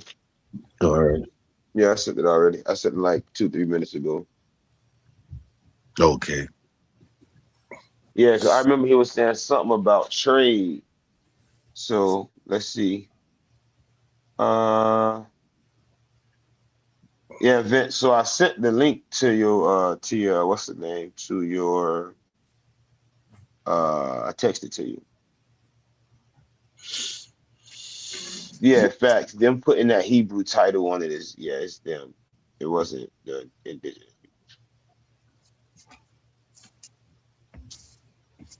From here, I ain't gonna lie, I might close out and go to TikTok. And Mike, you want to take off on TikTok?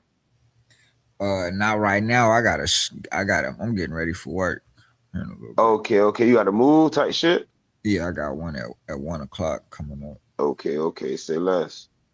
I gave them plenty time yesterday, but they hit me with that restriction. I was playing Vince videos through the screen, and yeah, let's just say like TikTok wasn't really too much feeling it. They gave you a restriction on not a ban. Did you appeal it? No, they didn't give me a ban. They gave me a restriction. I can't fight the restriction.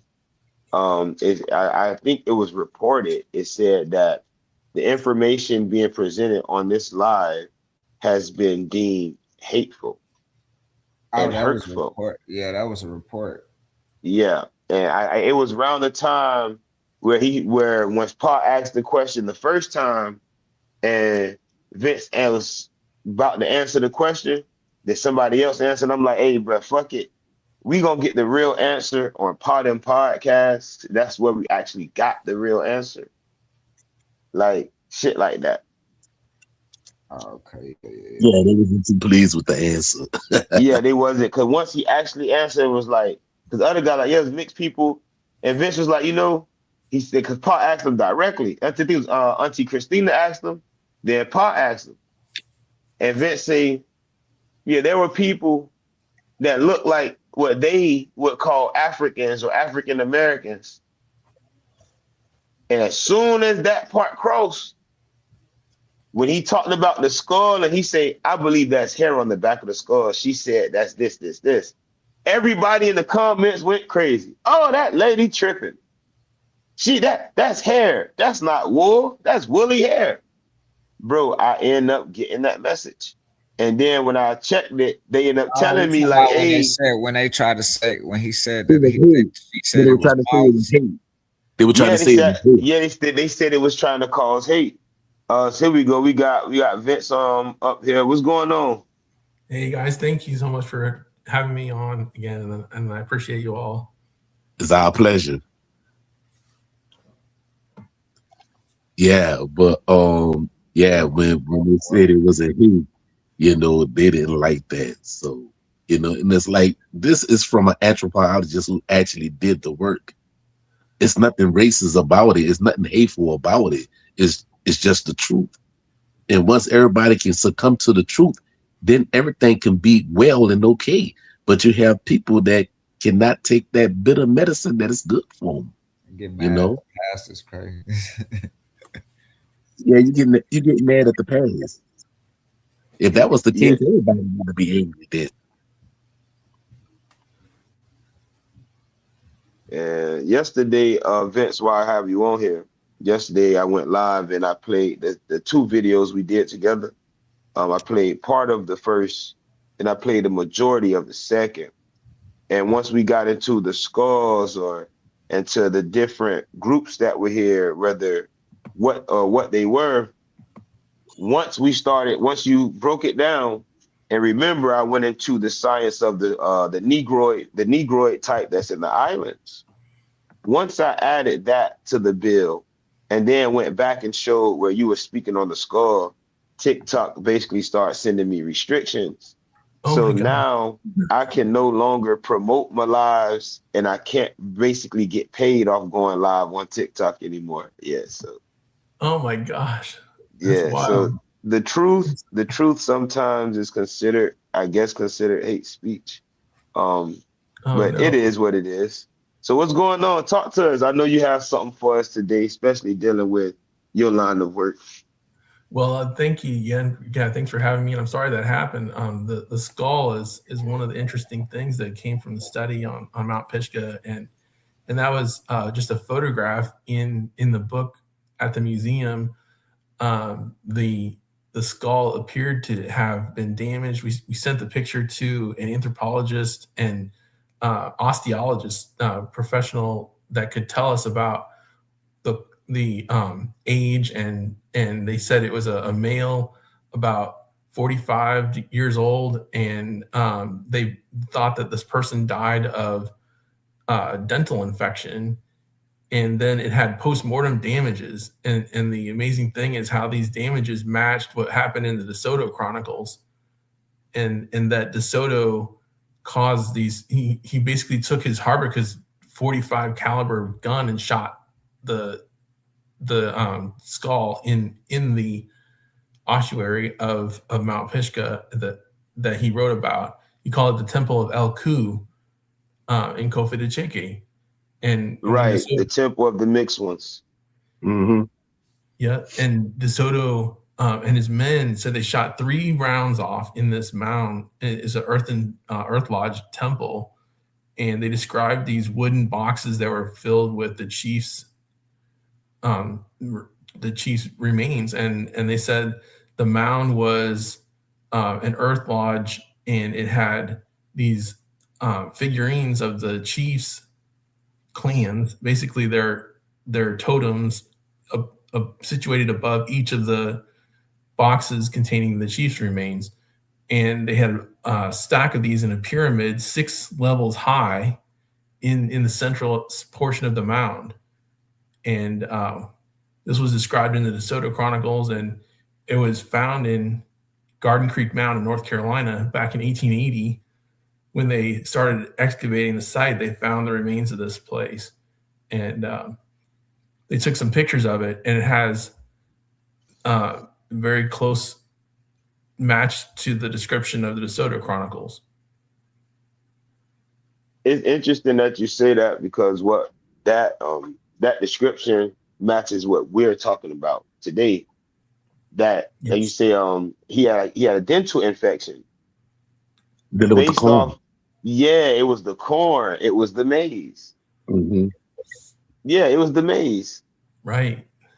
And then the maize and possibly scurvy or something could have caused that dental infection to get so bad, getting into his jawbone and causing. Right, because that's what it did. Maize high carbohydrate is high as sugar, and it's what I put in the blue fire. So listen, y'all have someone who does the work that talks about 2 things that's in the blue fire: coffins, wooden coffins, Mm-hmm.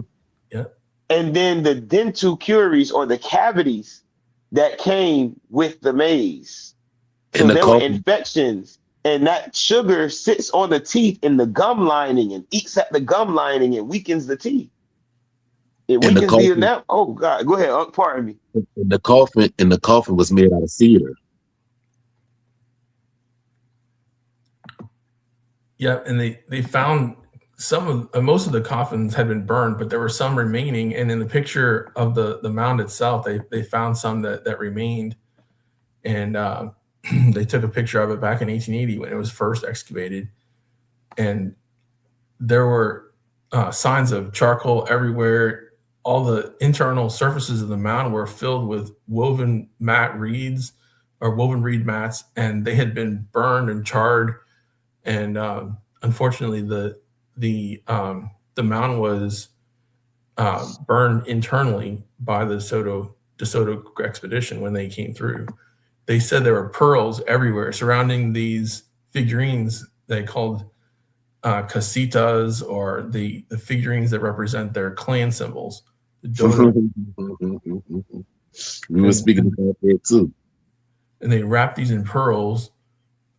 When they saw them, they thought some of them were wood. There may have been totem poles made of wood surrounding this temple, but the majority of these were actually made out of soapstone or steatite, and it had been fired steatite. So when they take soapstone and they heat it up, it changes to N-statite, which is like a meteorite.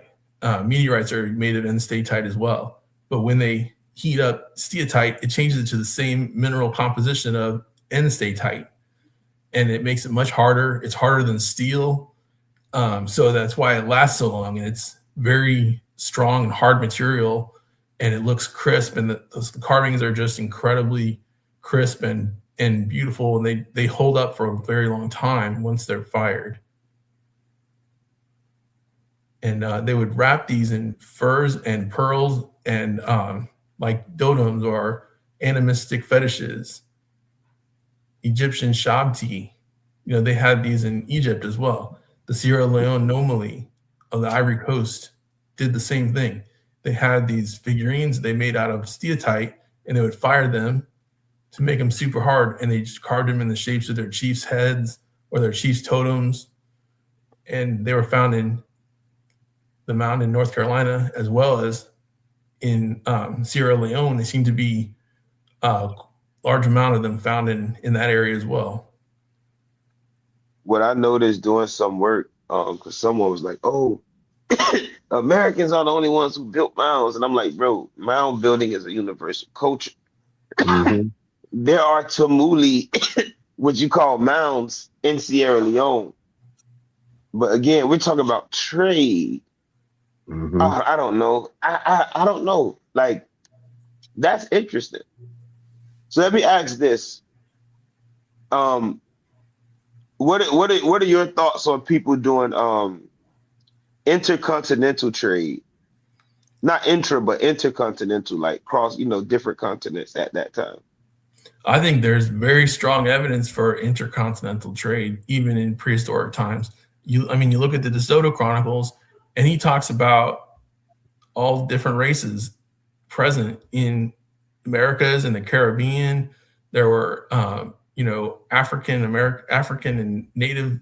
These were described by DeSoto in 1540, and they had been living there for a long enough time that they had, established themselves in the country by that time. And so it's a good indication that there was travel going around the world. There's a lot of evidence of Portuguese and Spanish trade, even back before Columbus, and even the Chinese as well, the Chinese expeditions of Feng Tu. And there's strong evidence that the treasure voyages or treasure fleets came through, and they came to North America from China as well. Right. That was an amazing bill. That was an amazing bill. I remember that one. Well, Jack Defoe speaks about how people was going into Europe and everything over here. So yeah, we got, and then we have oral traditional stories about how we had canoes that was ocean-sized canoes to actually go across seas across the Great Pond, as they say. And we know how to attach them too. So we did the bill where canoes were being attached to each other, so you could have one that's 100 feet long, and we're not talking about something thin. We're talking about actual vessels that people were putting together, using to travel. And William Bartram documented it also. Yes, they had seafaring canoes, and even there were warriors that would travel along the coast, and they were protecting their coast with seafaring canoes. So you're saying the indigenous people had a form of Coast Guard? Yes. Well, remember, that's why they say they actually hired the Yamasi because of our Yamasi stroke. Yeah, the Yamasi stroke. In more ways than one. Hey, how y'all doing today? What's going on, Polo? I just wanted to add, while y'all was speaking on that, there is something called the Chantal Maya Navy, that speaks on the trade between North, Central, and South America, and these vessels that had seafaring capabilities. So yeah. Drop a link for us in the comments. Share it with the people. You could drop it on YouTube. You hear me?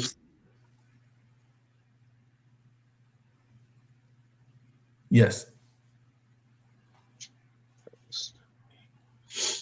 So all right, so it's on you. So the Cape-born, Wellborn culture we were talking about, this culture existed in Kentucky, Indiana, Illinois, and it looks just like what we were mentioning. The culture from North Carolina traveled west, and they left behind a lot of similar figurines and statuary of these clan symbols and totems in that area as well. And so there's a good, strong evidence of connection there to the Pishka phase. Right. Looking at linguistics, or like when we study linguistic anthropology, how languages travel. Originally it was thought and taught that the so-called Ndasire language, or Suan, started in the valley, or like in the plains area, excuse me. But if you listen to the stories of Sitting Bull and other so-called Souks, like Lakota, Dakota, Nakota, leaders and people, they spoke of their families existing or originating in the East, that they come from the place where the mountains and the sea meet. And it would make sense, again, that from Coda, like with the Lakota word meaning friend or ally, we find that same word in other languages, which track back to the East if we follow their migration. So that work that you're doing actually ties into actual migrations of languages and people. Right, it's amazing. There's a magazine article just coming out this month in Pharaoh's magazine, and it's going to be talking about the Pishka phase artifacts and the connections. Some of these really interesting connections to Tanit in North Africa, as well as Egypt and Sierra Leone, the Chinese as well. There's figurines that were made in the shape of porcupines that match the Chinese porcupine figurines. They're almost identical. So, but the connection to Tanit, well, that's the North African leader around 3000 BC. And so they had the same figurine symbol showing up in North Carolina in Mount Pishka. Interesting. And what was also interesting is, in the same language that we're speaking on, the word gula is a diffusion from coda, right? However, coda and kora, etc. But you also find the word gula in that northern Africa region, and it also means people or nation. So there are certain universal sounds and words that I think still exist to show proof of of this trade, intercontinental.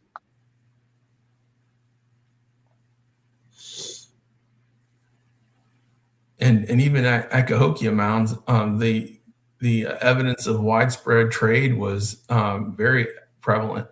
There were shark's tooth clubs found, and a lot of marine shell beads, as you can call them, wampum. Wampum was prevalent as well. There were drilled obsidian cores, and a lot of evidence of trade of mica. Giant piles of mica were found at Cahokia, and that comes all the way from the Pishka region of North Carolina. And there was amethyst found, amethyst, and all kinds of marine species as well. Correct me if I'm wrong. Did you work at Cahokia? I was volunteer there for about 10 years. Okay. And yeah, that's what really got me interested in learning more about the cross hatching, because they had that sign indicated on a lot of the pottery and stone carvings at Cahokia. They had cross hatching on their figurines. The Birdman tablet had a really strong connection to the Mount Pishka cross hatching in North Carolina, and even the Mayans used that as well to represent spirit or the ancestral symbol.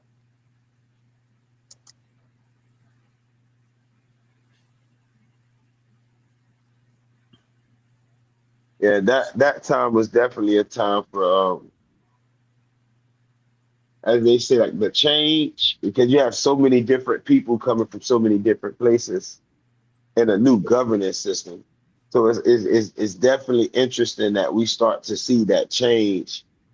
It wasn't like it popped up everywhere at the, you know what I mean, at one time, like spontaneous. It was actually sporadic, that change in culture. But once it got to those places, it was an abrupt change. And we actually see that in the work that you presented. So the fact that the archaeology work matches the oral tradition and history is being written off of that, I think that's the way that we can gauge what information to use.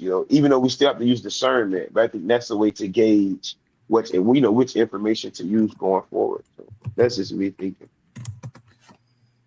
Right, I'm excited about the Dodo Mag from Mount Pisgah, how they correlate well with the cultural clan symbols. I published the article on Scribd for free, so anyone can look at it. It's a picture catalog of all the Mount Pisgah relics and shows how they correlate well with the tribal dodoms and Anishinaabe clan symbols from across the country. And they really have one matching each clan symbol. So it's evidence for a lot of groups coming together. I think they each brought their clan symbol with them and possibly, contributed to this collection there. And that was when they were collected into the mound and like an ancestor shrine, combined together through many, many thousands of years. Yeah, that definitely would. It leads back to the conversation we were speaking on earlier, right? When I started the bill, on how things went from more of a segmentary, like my clan here, clan there, clan there, to all of these people going to migrate to the same town. So that's why we see the explosion in so many different totems in these different towns. What do you think about that? Yeah, absolutely. It's something that they must have been accumulating through time, or just a lot of people combine their clan symbols together, to be able to make this ancestor shrine. And the symbols really represent every single facet or group of ancestor symbols, the clan or the dodoms. I've been trying to research that if there's a certain time frame associated with them or a migration route that the clan symbols could have taken to get there, like where did they come from? When did they get there? That would be an interesting potential path of research. Great questions. Well, I know from my from what was told to me, to where within the village where you had different clans and everything, this is like when you actually have the ceremonial grounds where you had each chiki for each clan. And each clan had their totem of representation that they would actually bring out to the courtyard, and also that's over here dealing with the Ishakanoka or the Iska, which became known as Bayugula, So yeah, that's how all that came about.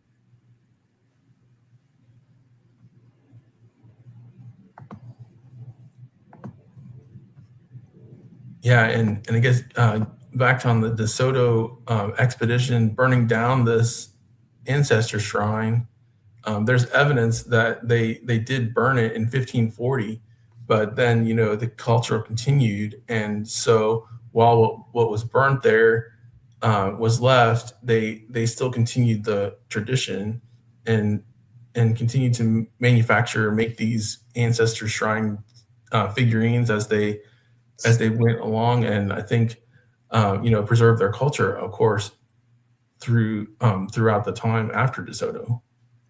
Yeah, because they took the totems and they actually had the totems on the altar, and I'm surprised they didn't speak about it, but I remember some documentations that was dealing with Bienville and Iberville. When they say they came amongst the Bayagula, they actually went into the shrine house and they seen the altar with all the different clans on it, you know. So yeah, but then dealing with the Yati Yamasi, like I said, dealing with the Chiki and everything, you would have the clans there bring their totems out and stuff and everything. So yeah, that's right on point.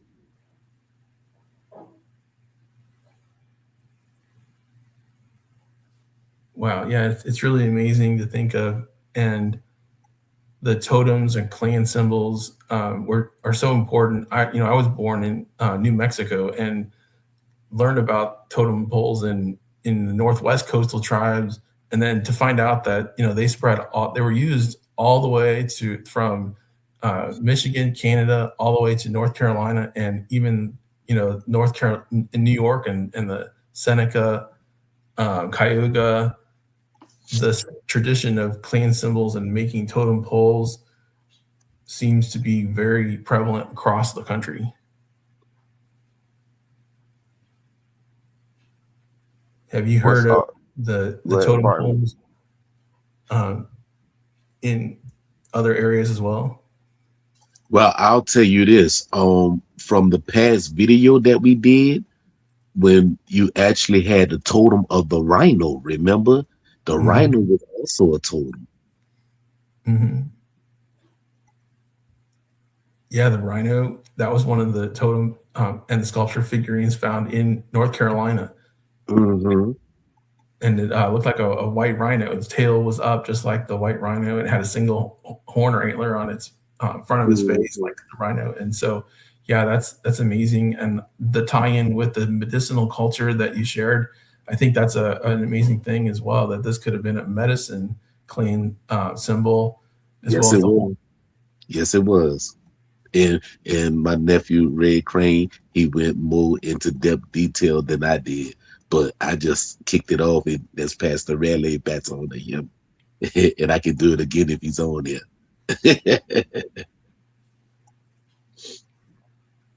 I don't know. It's interesting. I'm liking how the work line up with what's facts and what's true. Because when DeSoto, when the Okati or those different groups of people helped DeSoto into the land, that was even their first time, and they'd never been. So when they destroyed the land, like Vince say, the culture still continued, because once Pardo got there, Pardo found that Upaha, or what he knew now as Kanos, didn't have a Miku no more. They was back to living in the community system. Right. So the fact that once they basically, I guess, that it had to be that war, which was the final straw, they removed themselves from being a part of that Mississippian culture. So when Pardo met them, he didn't meet the same culture of people that he met when DeSoto came, because those people had accepted the Mississippian ways of life while still being on the outskirts of the Mississippian people.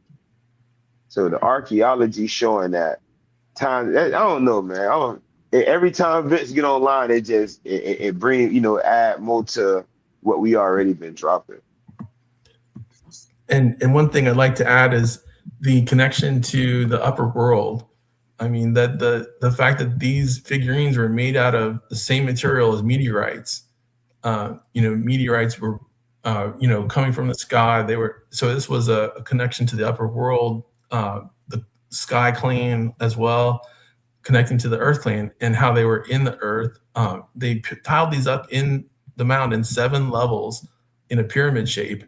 When they were found by DeSoto, there were 7 levels of crates that these things were filled with, and just to imagine the night sky, the light from the moon or the sun would come down from the top of the Earth Lodge into the mound, and these would be illuminated, from in the dark interior of this Earth Lodge, they would be illuminated by the light of the sun or the moon, and that they really represented a connection to the sky. It's just an amazing thing, I think, to have the sky and earth plane combined in the symbolism and the material culture. Well, I'll tell you this. That was actually lunar mound. We had lunar mounds and we had solar mounds. That was a lunar mound. But hey, who am I?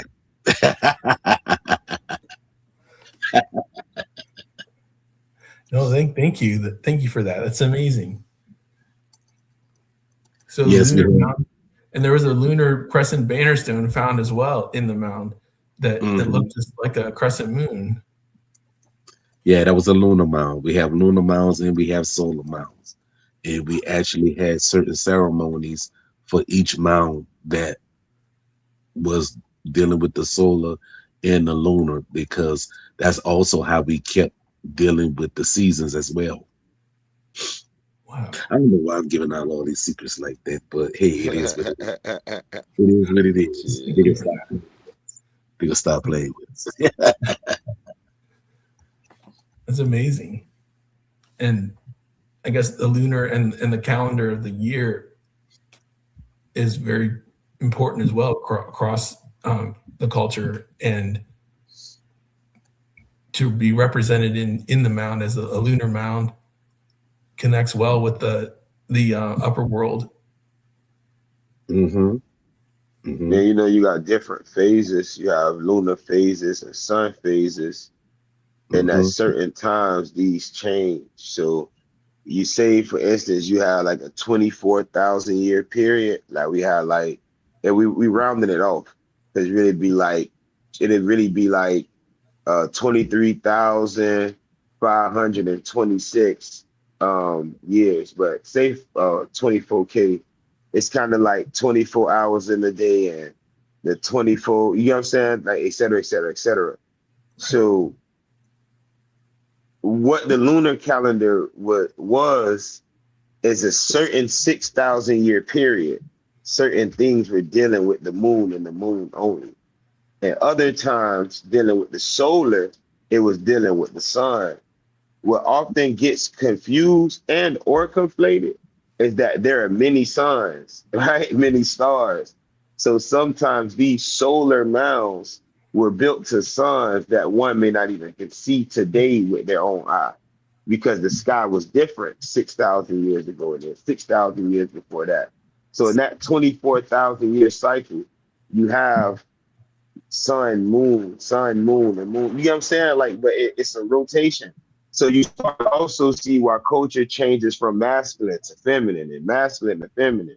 When originally all these cultures had a form of duality, and it wasn't like people try to pervert it today. You have perverted people that pervert the duality.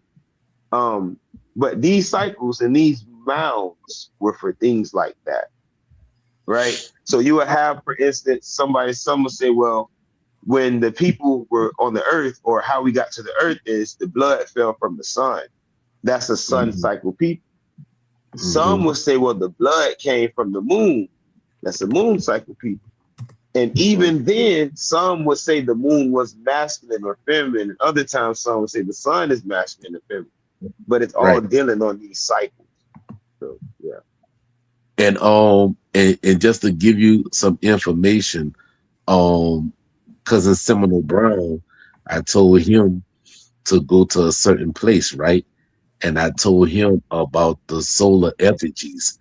Most people don't know about that we actually had solar effigies and everything. It's a certain way how you got to look at the effigies. You know, so yeah, that's where that come into play. Y'all need to check them out. I know exactly what you're talking about, because I had a Dashar one time, and I had 4 dots on it. I had a red dot, a yellow dot, a blue dot, and the black dot on the bottom. So, you know, it was in the 4s, in the 4 positions of the sun. And depending on how the light hit it, or depending on where you at, where the sun position, the red light will shine, the yellow one will shine, the blue one. You getting me? Like shit like that. So Yeah, that'd be interesting. Yeah, that should be interesting. Yeah. Let me ask this real quick, Vince. Okay. Have you found anything dealing with quartz culture in North Carolina?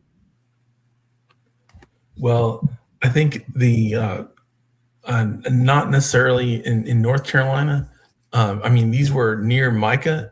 The mica was prevalent in the area, and there was steatite and soapstone outcroppings. But as far as quartz culture, I'm not sure. They did mention the thermoluminescence, though. Like when these steatite figurines are heated up, they will glow. I mean, they emit light from the heat for at least a short period, and some glow in green or blue or red even. And there was a study done about the figurines and the time frame that they glow, and that this is a rare phenomenon. So when they glow green or blue, this was happening in about 1% of materials, but they had somehow found a way to select those materials and use them for making figurines. Okay. I was asking because I'm looking to see how far the quartz culture went north.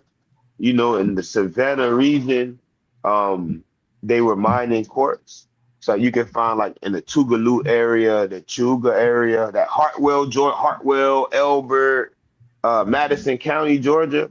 They actually been finding quartz spearheads, knives, things like that. So I was wondering if it made its way up, you know, into that Blue Ridge, you know, to that area, Pishka area.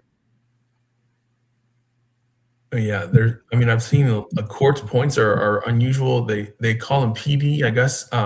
They have some in Facts. Dorchester, North Carolina, PD. Right. Okay. Yeah. And the quartz culture is amazing. I think that they, it was a rare material. They did make arrowheads and things out of it, and it's amazing to find.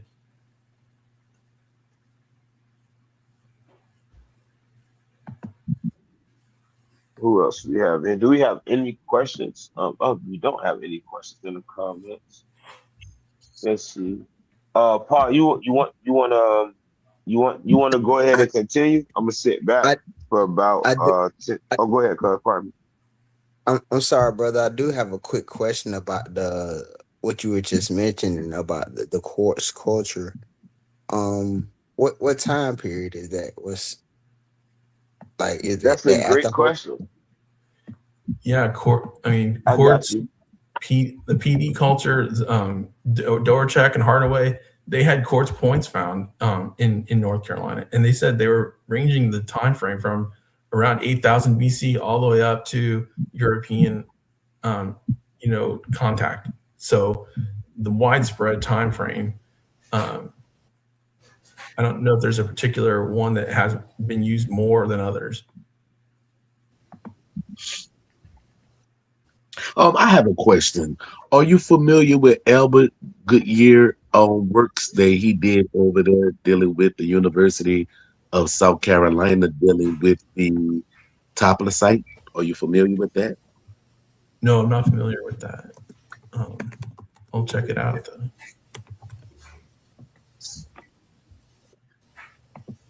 Because they actually mentioned it in his book, roughly about give and take up to 50,000 years, you know.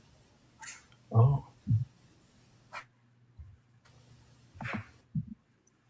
Yeah, looking it up. He was just being modest of giving them that 50,000. He was being modest. Yeah, it looks like there's I got a question for you, Vince. Yes.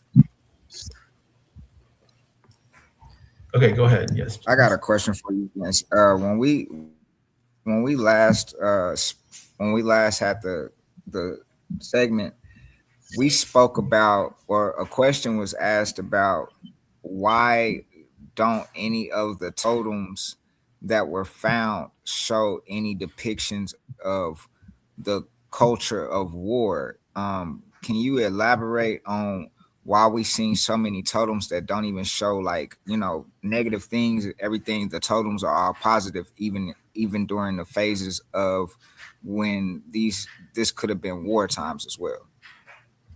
Yes, and that's an interesting point. When Valentine excavated these, he noted that these seem to be peaceful times, and they often show peaceful avocations of people shaking hands, or in a group around a central pipe.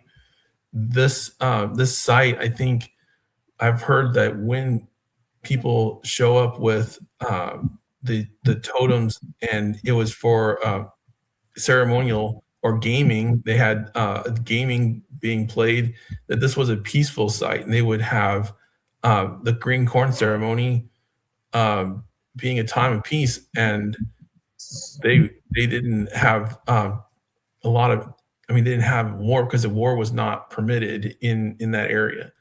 And but at the same time, there were some gorgets found that were snapped on site. So I think that out of the remains found on site, there were about 28 gorgets that had been broken. Those could have been from being used as something to detain slaves and broken over the neck of the slave. So I think it changed when DeSoto came through to a time of war. And I mean, so there's evidence of some warfare at the time of DeSoto. The bullets that were found in the mound, there were knives found. There were literally 3 lead bullets fired into the mound that were found and excavated. So it wasn't all peaceful, but the majority of the figurines, they did show peaceful signs and avocations of peace. So I think it changed, you know, when DeSoto showed up. So I have a question. I wanted to Go answer ahead, your sir. question, that first question you asked about the quartz culture. So in Beneath These Waters is by Sharon Kane. They did work in the Savannah River. They basically dated some quartz arrows or tips and artifacts back 8,000 years. So in the second chapter, it say 9,500 to 800. Excuse me, 9,500 to 8,000 BC. So they date them from today about 10,000 years. That particular culture. So you can, if you can find the book or come up on it, Beneath These Waters, grab that. And you will read that between page 26 and I'm on 32, and they're still talking about the archaic era and how different color, you know, quartz were used. So there you go.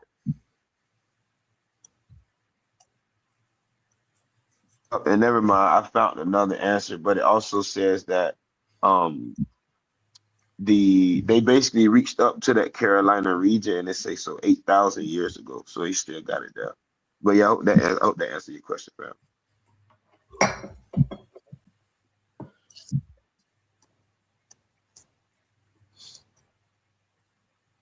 And didn't Polo have a question? Polo, you had a question. Yeah, he right? got the flow.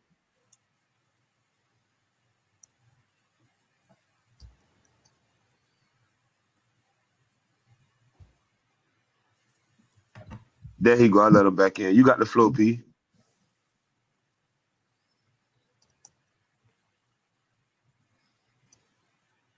He back up here. You got the flow, Polo. If you want to, you can ask that question. Yeah, appreciate that, bro. I don't know why my phone keep doing that and keep sending me to another link, and I keep leaving. But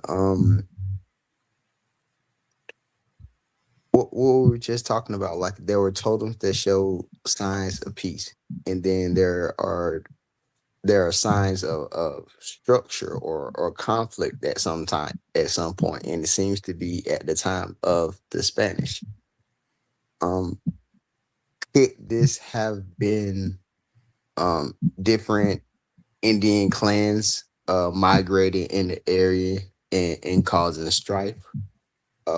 What do you think about that, Vince? Oh, I think for sure there were periods of occupation where different groups came through, and even before DeSoto, there was evidence of a fire found in 2,000 years ago, around 200 AD. So there were two periods of fire that happened on the site. One was around 200 AD, and then right when DeSoto showed up in 1540, there were fires found. Can y'all hear Vince? Yeah, we hear him. We hear him loud and clear. Yeah. Okay, so yeah, the fires from the 2,000 years ago would have possibly been attributed to cultural strife and warfare. The mound then I think was rebuilt and reused through the next 2,000 years, and then when DeSoto showed up again, he used fire to burn the mound and burn the village down, and that was done across the country. I mean, every village he went to, the first thing he would do was take captives and burn the village down. The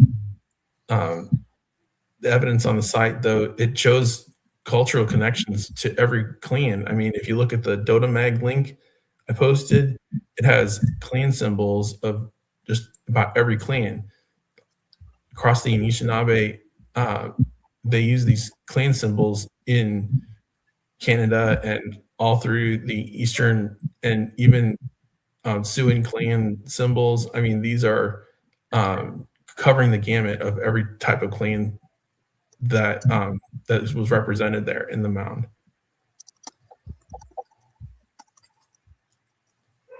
And so, yeah, the clan symbols are very strong indications that these groups had intertribal connections, and I think that there's some connection to the green corn ceremony as well, because during the green corn ceremony, they would have they called it the city when the Cherokee lived there.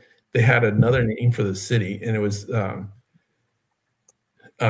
translated to scratching or combing. I guess they would comb the figures or put scratches on them, and essentially create these lines or cross hatching on the figurines.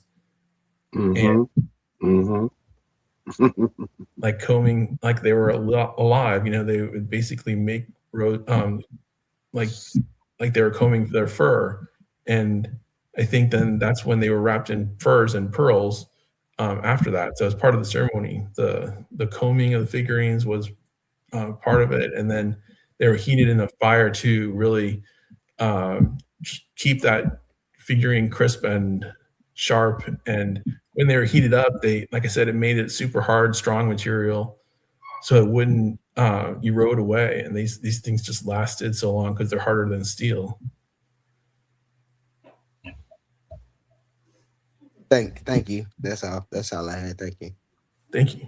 What I'll say to add on to it is that when people accepted becoming Mississippian, war stopped for a lot of them because there was nobody to fight.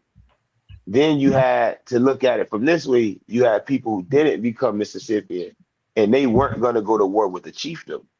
So in the chiefdom, and now you have a town full of different clans, that's unity. So of course they wouldn't show war in that way. However, I have this question. How many gorges, how many depictions do we have of leaders with a mace in one hand or a mace in one hand and the head of another man in the other? Yeah. So a lot of people, like, because Cuz at Munt asked the question I know why he asked the question. No, a lot of people overlook that each town still had their own military. You had a military for a reason. Right. You put together a military for war, for protection. The idea had to come from a thing happening. A lot of folks like to deny indigenous warfare. They think it make us look bad. Like, oh, it make us, bro, people fight. You know how many of us got in fights before we even went to public school? How many fights we have been in from the age 4 to 5 years old to 6 years old? Yeah, a lot.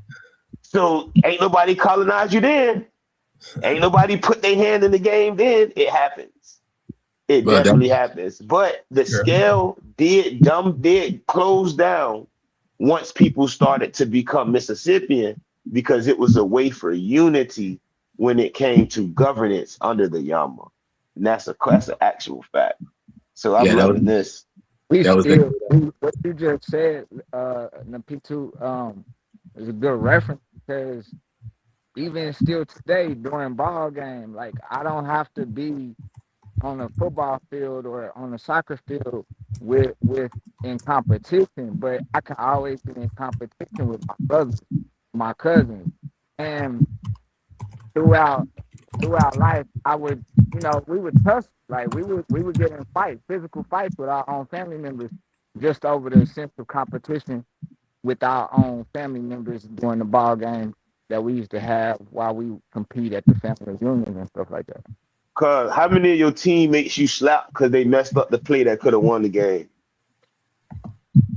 Hey, them How many times you locker got room fights mad? wasn't no Like the joke. Yeah. locker room fights, fighting your own teammates, fighting your own squad.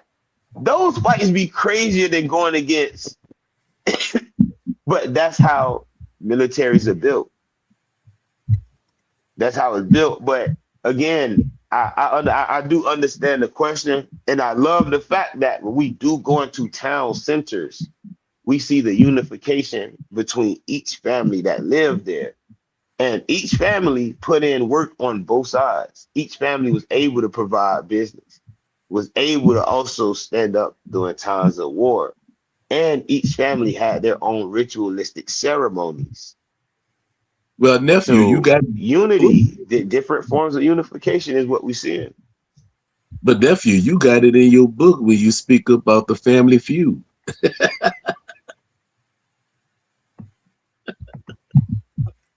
You heard me. And I mean, you're right. There's copper figurines that show Chief with a mace in one hand and a human head in the other. There's even Spyro Mound had a lot of these shell engraved figurines with human heads in one hand and maces in the other. So there's signs even they wore them from their elbows with scalps dangling from each joint. And so I mean, yeah, there's evidence of warfare. I'm not saying there wasn't, but just at the site, it seems like a lot of the figurines depicted peaceful gatherings, and so there is a good indication that that they were placed there before or outside of a warring type of situation. The site was possibly just a peaceful location for marriage rites or adoption ceremonies. Okay, now that you mentioned the Sparrow phase, have you studied the Sparrow phase? Yes, Spiral Mound in Oklahoma. I've studied that. There's quite a bit. It's one of the most interesting sites. Okay, so I have a good question about the families of Sparrow. So speaking about Caddoan and when they come into the area, have they spoke about the reason why they don't surpass Louisiana and Arkansas? Like why they don't go further east than that? No, I'm not sure. Would be interested to learn more about that. But I have heard that they had connections to the Mayan land. There's evidence that they had obsidian from Mexico, and maybe that was a border in Louisiana and Arkansas.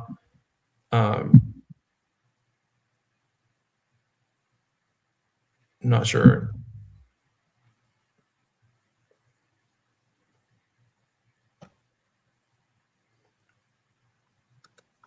The Caddoans, I mean, one thing that was found recently, I mean, when they excavated Spyro, they found hairpins made of copper, and the copper was pulled like from being smelted.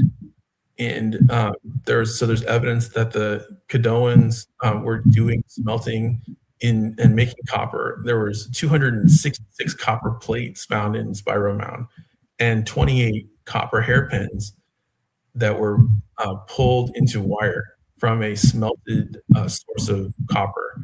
So they had technology of smelting, and they had good indication that these were highly advanced. To make copper melt to the point where it could be smelted, it would have to be more than 300 C and possibly 1300 C to make a liquid form, and then to extrude that into a wire and make hairpins would be one of the only direct evidence of smelting in the country. The Mikus, to separate their hairdress, they had copper hairdressers. Yeah, they wear it right on their head, right? Just copper plates, and those are depicted on the Etowah mound figurines as well. Yeah, because the copper mines was right there in the Midwest. Some came down from them boys that was, near Erie. Right. Because the Temuco had copper from the Great Lakes. So it was definitely advanced trade. Right. And some was even bought to Cahokia and everything for trading. Yeah, at Cahokia, there was a copper workshop. An anvil was found. This was a large stone anvil that they would hammer out these copper plates. And there's evidence that's where they manufactured a lot of the plates at Cahokia. Because you also had copper gorgets that they also had made as well. Yeah. And there's axes made of copper.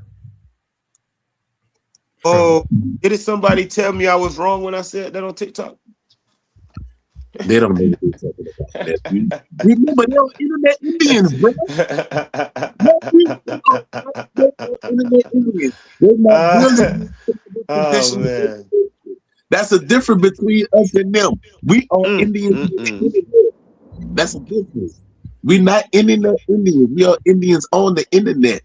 I keep telling people that, but they can say you're wrong, but we know we right.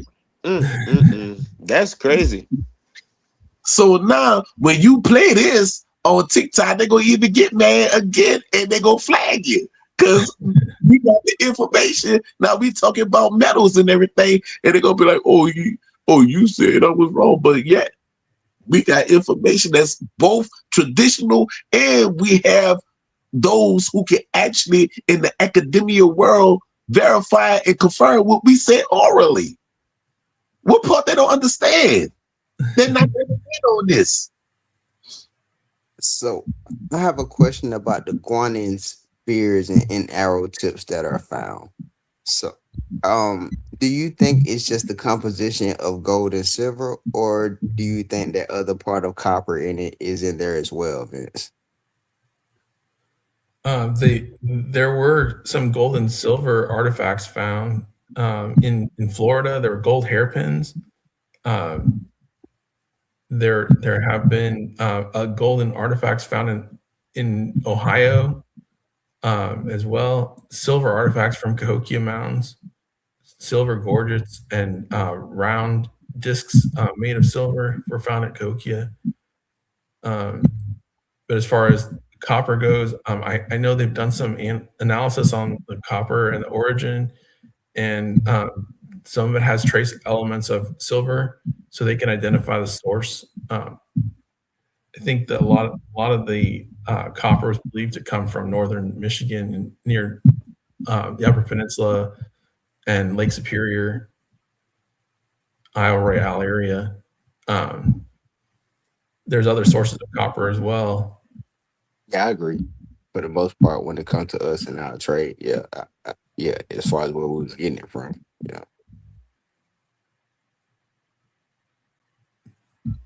And one of the most interesting golden artifacts is in B Branch, Florida. There are woodpecker hairpins that were found, and it's just, there's just a part that's not told about the story. Just like that, copper got sent down to Mississippi, and we got it and all that stuff. They end up getting it in South America, and that's why I mentioned those guanine. The Guanin, those gold tip spears and those arrow spears that they was trading, those Indians that was coming up from the south trading from Panama, etc. Oh, Even past Panama.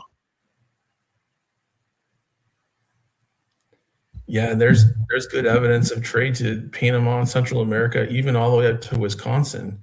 The fluted axe was a form found in Wisconsin that had been found only in two places, and it was both in Panama and in Wisconsin. So they had a good trade route going all the way down the Mississippi, and so there's strong trade connections there as well.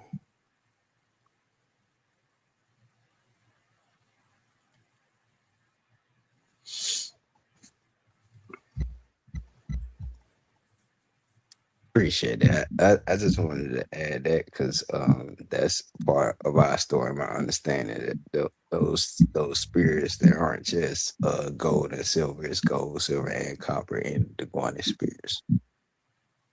Well, remember, they found those spears over there amongst the Arawaks and the Taínos when Christopher Columbus came over, because that's what he brought back to show Queen Elizabeth and King Ferdinand that, hey, look, we got the spears that got the three elements on it. And that's when she was like, okay, well, we're going to send you back. And in 1493 to 1495, that's when he did the first American transatlantic slave trade, you know. DeSoto was going crazy over copper because he thought it was gold, like the way it was clad, like the way it was mixed. He thought it was gold, and so he going crazy, knocking people off the whole time. You ain't even got what you thought you had. He had fool's gold. Guanin, right? He had fool's gold.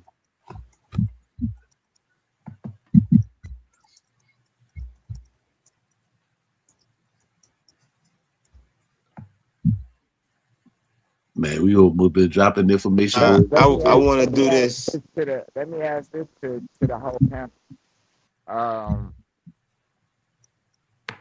Is the Mississippi, when the Mississippian phase comes in and they add to the mound, would that be considered mound build period or post dated? You were breaking up. I couldn't hear you. Yeah, say that again.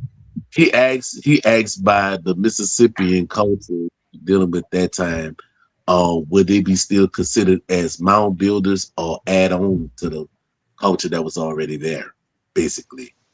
I'd say both, because some of them did actually build mounds. And some of them did take over complexes. So it's some of them that erected shit. But if we study the majority of what was erected between that AD 1000 to 1500 period is what they were putting up. So I'll say it's both of them, a little bit of both of them. Yeah, I agree with you. And for example, at Cahokia, they had Monk's Mound, and that was the largest mound on the site, 21 million cubic feet of earth, but it had been topped with a round top mound. And so it's evidence. What? Yeah, there was a round top mound on the south east corner. Mutt, you a goat, man. Little deer, you a goat, bro. You a goat. Well, if you notice, that's how you had the mounds that was constructed down there in South America with the round top instead of the square.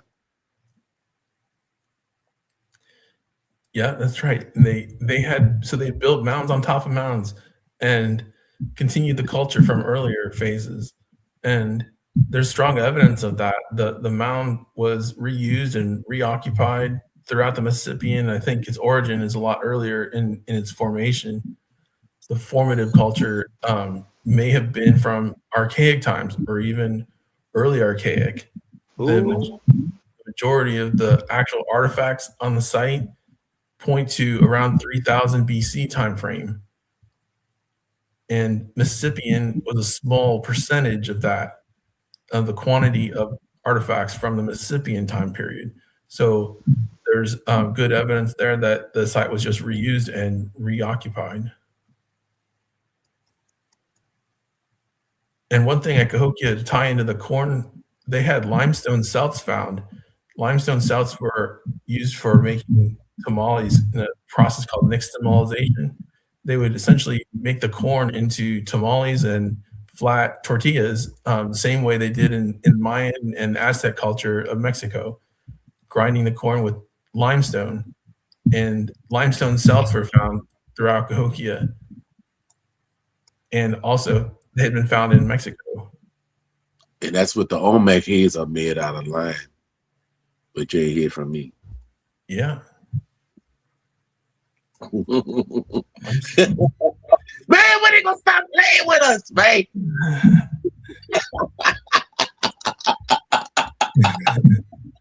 The limestone neutralized the pH of the corn, and it did things to help the chemistry of the corn be able to be processed into food.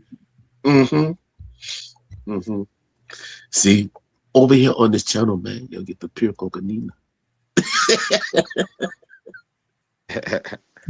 Hey, listen, we can raw and uncut, man. I need y'all for 30 seconds because I'm gonna show what I mean by it come from the blood, and when you deal with the people that do the work and find the work to back it up, that's how you know what to use. So let me do this real quick. Can y'all mute up for me real quick? Yes, I want to play this for those that's currently watching. God gives us who we are, and that's been from the beginning of time. We have family. God gives us who we are, and that's been from the beginning of time. We have family, an Indian family in Georgia. So when we talk about our elders giving us the story, a lot of us actually mean it. I advise everyone who say their elders are giving them a piece of their oral tradition while they're here, go sit with them and ask them, is it okay to record them as they tell their story? The time this video is recorded, it was 2 years ago. 2 years ago. And Eagle Joe, he's 85 today. He was 83 then. He's Cherokee. His mother's originally Yuchi, but they became a part of the Cherokee Confederacy. And he explained it. And then explained how the people original place is in what we call today Georgia. Yet how many times have people tried to place these people outside of the land they say they come from? So our story that a lot of us tell, and I'm speaking for those who are righteous, it really comes from those who lived it and had to fight for it. And a lot of them sometimes had to say they were other than for survival. This is a vet, 85. You know, my uncle, Eagle Joe, Henry Eagle Joe Davis, was one of the doctors that ran the first test on the first person or patient that had HIV. He and his wife, Miss Ernestine, a doctor. He remembers. So go talk to your elders, sit with them, learn them, and bring that knowledge back to your family. And if it's righteous enough, even to the people. Pardon me. Y'all can continue, brothers.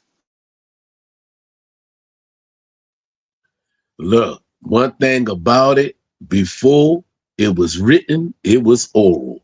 And how it said, in the beginning was the word.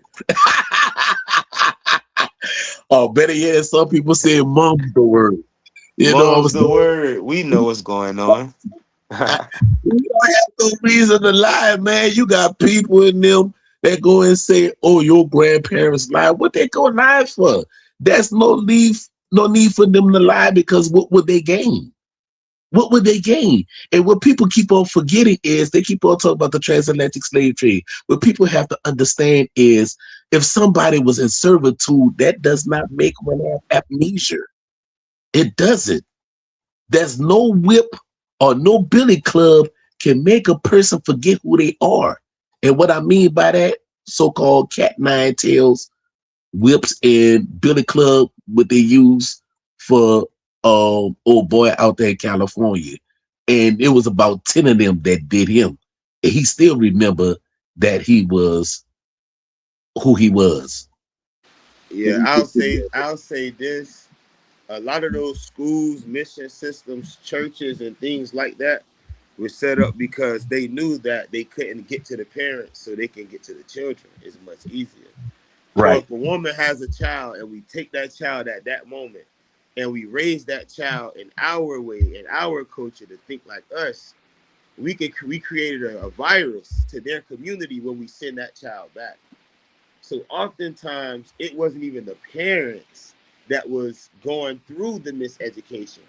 It was the children that were either being taken from them and oftentimes being sent to these schools and churches by their uncles and grandmothers who wanted to do business with Europeans.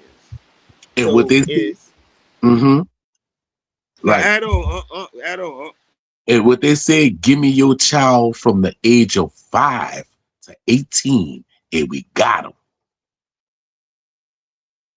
I'm saying, bro, They created a virus. bro, kill the Indian, save the man. This is something that they.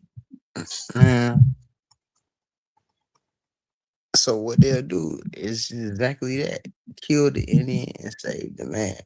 When this little boy who been raised in these European ways grow up, the things that he admired to aren't traditional. Yeah, that's why this is important, and that's why I personally don't beat up on those who don't know and know they don't know. Is because we've all been there. A lot of us just simply were told who we are and what we are. Some people never been around all aspects of their traditions. So a lot of it has to be retaught. A lot of it has to be found, sometimes even revitalized. But it's Mhm. okay because the one thing that remains is that it's in the blood. Right. And even if you take their DNA test and it don't show in your blood because you only take 50% of your mama and this from that and this from that, or you take random segments, it's still in your mother and it's still in her mother, it's still in the blood. So you have the right to learn these things. But again, y'all know how it go. You just have to be righteous. So, man, I could go all day. We had 3 hours. It's Your on blood, y'all. your blood will speak to you. You just have to sit and listen. And with that, we at the 3 hour mark. What you want to do, nephew? You want to keep on shucking? You want to keep on shucking the corn? We don't roll no corn no more. Yeah, stop that. When it needs to be. That's the last resort for food. So we don't eat corn all the time. Oh my goodness. Man, this is a wonderful bill as But always. I'll say this, Vince, if you do have anything to drop or if you would like to share anything, I'm working on the controls over here, but on the main side, I can pull up any screen shares you may have. Because we have had a couple people, that's been holding on. And if you want to share for about another, what we at, 1:15, so to about 1:30, I'll open that up for you. Okay, that sounds great. Yeah, I have just that link I pasted in the chat about the Dota Mag, and also I have a Mount Pisgah update slideshow that I could possibly share and pan through. Oh yeah, do it. All right, great. So I guess first I'll show the Dota Mag slideshow.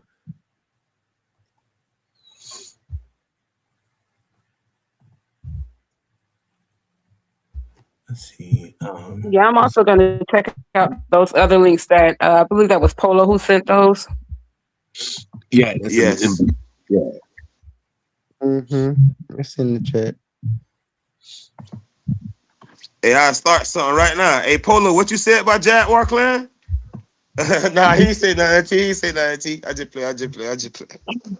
Hey, I drive. I drive. I told Lil Deal the other day, like, "Boy, I drive a Jaguar, man. Ain't got nothing wrong with it. Uh-oh. I drive Don't tell Hey. don't tell me that. Hey, get out of panel, man. Get out of panel, man. Hey, man. Hey, I told you you remind me of Reem, bro. Reem had hot dog. That's too funny, yo, boy. No way. Rim. Yeah, I think Reem just Reem had just popped back in. Reem probably just went to that mall, popped in. Mm-hmm. Yeah. I know everything went Let, how let it me went, bro. let me be ready. When I go to the other side and I'll pull it up for you.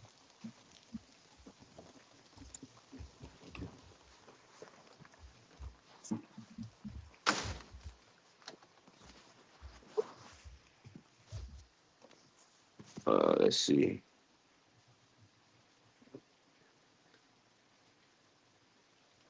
And why they doing that, I like to mention something. Um, there's a new Tyler Perry movie out, and it's basically touching on what we just said about the grabbing the children and everything, because his grandson graduated high school, about to get ready to go to college. So his father said, "Why don't you take your grandfather with you to go to Texas?" Because he was with his little European friends, and they told him about going to school and everything. So his daddy said, "Well, why you not gonna go to a HBCU?" So his friends and them say, "Well, what's a HBCU?" And his son said, "Yeah, that was a HBCU." And he said it's a historical black college and university. And so his son said, "Well, Dad, wouldn't that be kind of racist?" Because, him and his friends said at the same time, "Well, you don't hear no school called a white university." And so that's when his daddy said, "Well, all basically universities was white, but actually he's wrong, because if he knew anything about what happened over there in Europe, the Moors and them was the ones who actually made 29 universities." But he didn't speak about that part. But he just was talking about it in modern time, right? So after that, his grandfather, they went like on a road trip to go to Texas, but they wind up stopping in, I think, Louisiana, or going towards Texas. So everywhere he stopped, he showed you like historical places that was dealing with the so-called African American culture that his grandson didn't know, because his father Mm-hmm. didn't teach him those ways. But y'all need to check out that movie. It actually ties in to the live that we're speaking about at this end of this live. Stay away from them. Stay away from them glutes. Hey, stay away from them GHs in them bathrooms. Stay away from the GHs in the bathrooms. Stop playing. Yeah, I actually watched that movie, Paul. It was pretty good. They went to the Mississippi River, a bunch of different places they went to. Right, right, Yeah, right. that That's was a why good movie. that's why we start doing Cola Moki yearly. After what year that was, Auntie? 22. That was the year before the wedding or the year after the wedding? Before 2 years. I think it was 22. So I said 22 because it's like, okay, if we can actually get families to come and see what it looked like and actually put feet to the ground and put blood in the ground and be there, then they can start remembering. Because, like you say, Paul, sometimes the DNA got to be woken up. We have those DNA explosions. So Right. sometimes you gotta get him right. And that's basically what they were showing too, is like a lot of people have to learn again how to love themselves and how to love their culture. Because a Right. lot of things even about our cultures and these different cultures, because they aren't homogenous, they aren't the same. But it's certain Right. aspects we all been taught to look down on, which we would have to relearn how to love again. So it's that to add on to that. So it's all the point. It's all the full circle, 361 degrees. Right. And even with Empress Verdiasi said, she talked about how the war machines and them came down to the southeast and everything, and how they actually, got with those Europeans that was trying to do away with the mound builders and everything. But then she said, since they couldn't beat us, they actually joined us by marrying our women. and everything, because dealing with that not only on my mother's side, that is dealing with the culture of the Southeast, but on my father's side is dealing with the Southeast and the Northeast, because bruh, Pardon me. I have pardon me. go We ahead. on the time. We on the time. He Go has ahead. the project up. Oh, you got it I up? want to get Vince rolling on that. May you zoom back in a little bit just so I can see it on this screen. Just zoom back in Okay. just a little bit. All right there. You could have zoomed out one more time. Zoom out one time and then make it look better. Right there. Perfect. There. All Okay. right, so you got the flow. Okay. Thank you. So this is the Dodomag of the what was found at Mount Pisgah, North Carolina.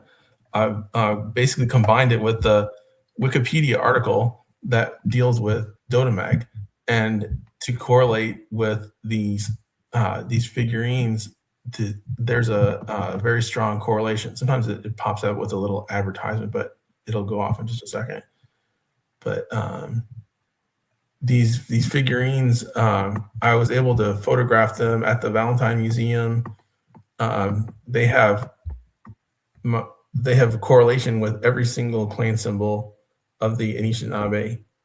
These Pisgah figurines include bears, ducks, wolves, bison, turtle, aquatic animals. There's squirrels, jaguar, lynx.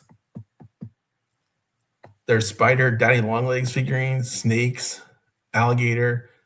There's capybara, even monkey or ape figurines, camels, thunderbird figurines. There's also human figurines. The quantity of figurines of animals that are depicted with human heads or human characteristics are about equal to the amount of human figurines carved either seating, kneeling, or standing. There's about 50 human seated figurines, 28 humans kneeling, and these are just from their catalog at the museum and Valentine Museum in Richmond, Virginia. So the tradition is the Anishinaabe had these clan symbols. With each of the clans represented the animal totems, they seem to correlate to every tribe or every clan. The Ojibwe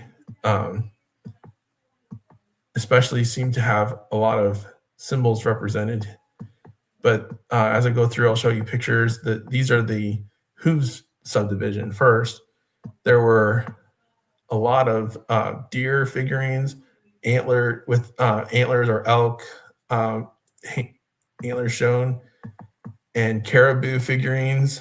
There were this is the Adik totem of the Ojibwe, and take a look at this. This one in particular has cross hatching prevalently shown on all sides, and corn, almost a corn figurine showing. Wow. Sorry, go ahead. Oh no, I was just commenting on the picture that you just showed. That's really cool.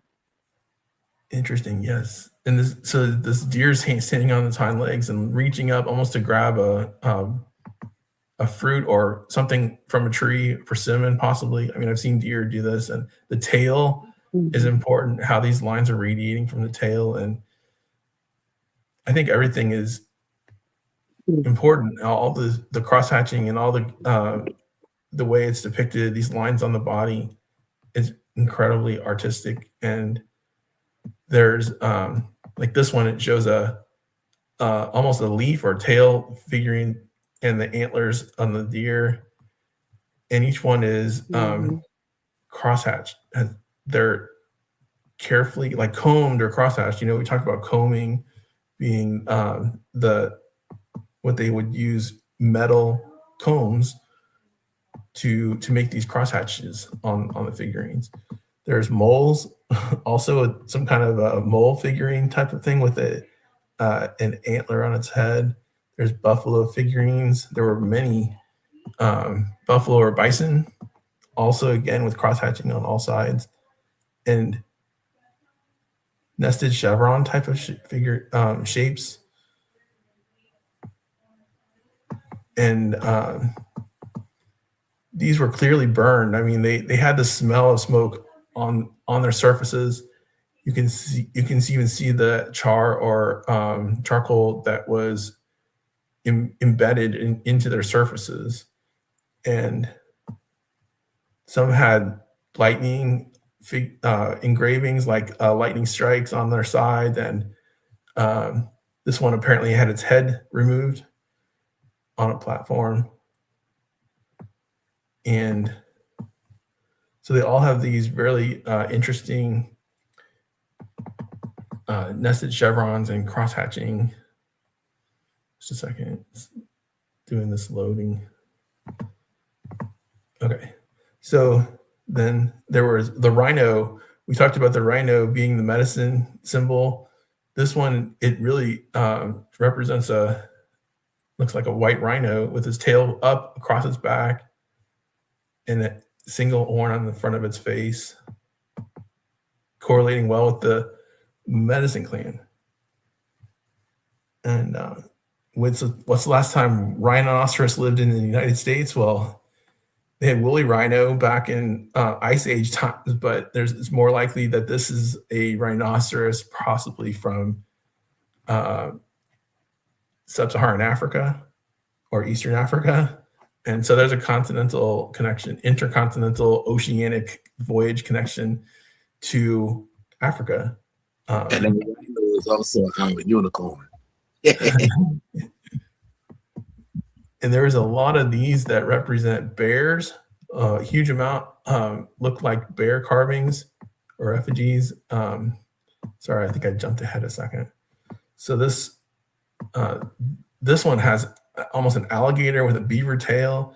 And this is another rhinoceros looking creature with 4 legs on a platform, a single antler on its face. So that one is not the only one. There's at least 2 of them, and that's covered with cross hatching again.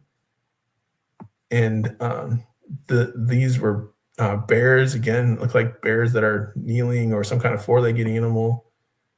Then these had the bear figurines. There was pottery that was also this is about 18 inches in diameter, made out of steatite, and it had the same zigzag pattern, like lightning bolt pattern on the sides. And apparently it had been broken. This is heat affected zone all through the surfaces of the pottery. So it had been in a fire at some point. Sorry, it's going through the advertisement again.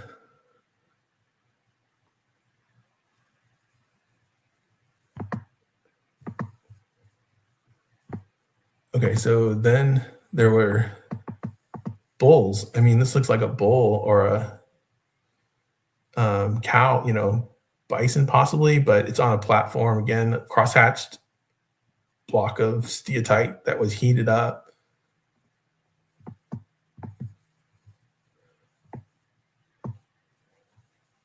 So then the Little Paws subdivision, I guess this is the marten. There's marten type of figurines. A lot of these have arching back, and they show a lot of signs that they're eating another animal, like devouring that other animal that's laying down in front of them.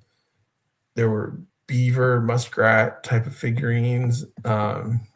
This one here looks like it's its nose pointed up towards the sky and the platform at the base here. The porcupine figurine we talked about before. The dots seem to represent porcupine quills, but there's also figurines like, see the dots went all the way around the back. And then this one here is the one that I was referring to that has these spikes engraved on the top, and also like quill knit dashes or notches to represent the porcupine quills on the body. And this is very similar to one that was found in China in a tomb figurine. They use the same type of symbol or emblem for the porcupine quills with these horizontal notches. By chance, that they might have used themselves to make those notches? Use the what? Do you think that they might have used the quills to make those notches? Well, when it's steatite, it would be. I mean, soapstone and steatite soft. They could have used the quills, but I mean, I'm just thinking that these represent the quills. it would, whatever they used had to be hard enough to carve the stone to begin with. I think they represent the quills, but may have been manufactured with shell or even flint, burins. Possibly they did use quills. I'm not sure. Cut in stone. You use stone to cut stone, so it's actually flint. Yeah.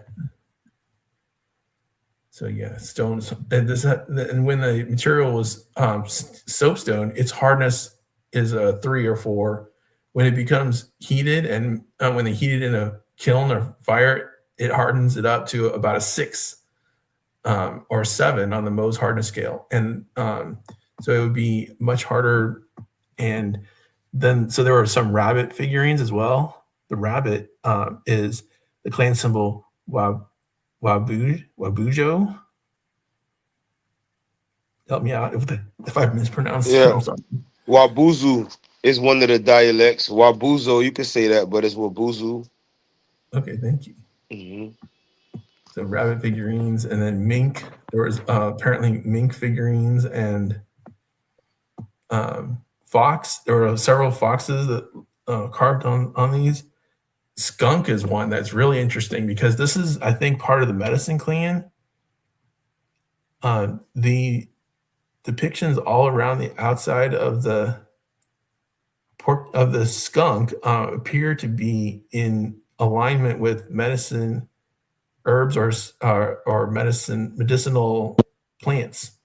The skunk and the raccoon are a part of the same family. They use the skunk and the raccoon, the stripes, for the lunar phase. Wow.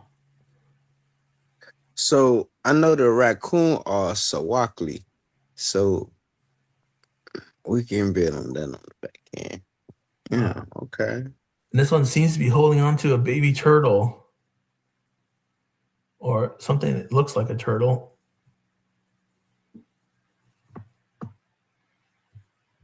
Oh, there's an advertisement coming up. Gotta close this.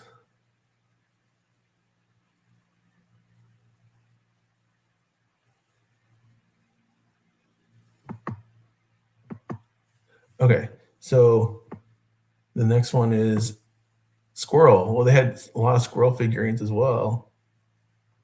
Apparently holding an acorn or nut, and cross hatching on this, or lines emanating from the squirrel. And then there's fish. There was a lot of fish figurines. They had human faces on them, like smiling fish. And snakes. There were a lot of snake figurines as well. Turtle figurines were abundant in this collection. There was turtles with smiling faces, and alligators, turtles that were look like this looks like an alligator or something that's being chased by a turtle.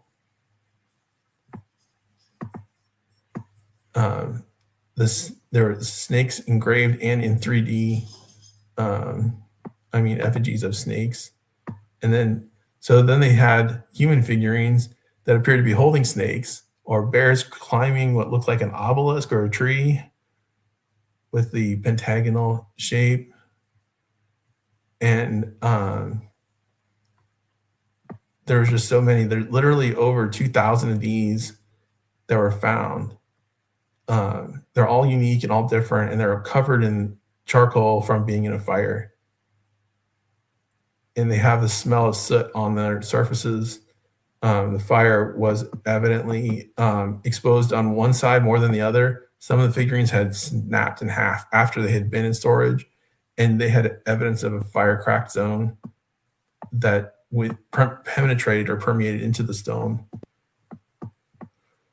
And this one's kind of hard to see, but it's crisscrossing serpents like the caduceus or a pharmaceutical symbol. Just a second.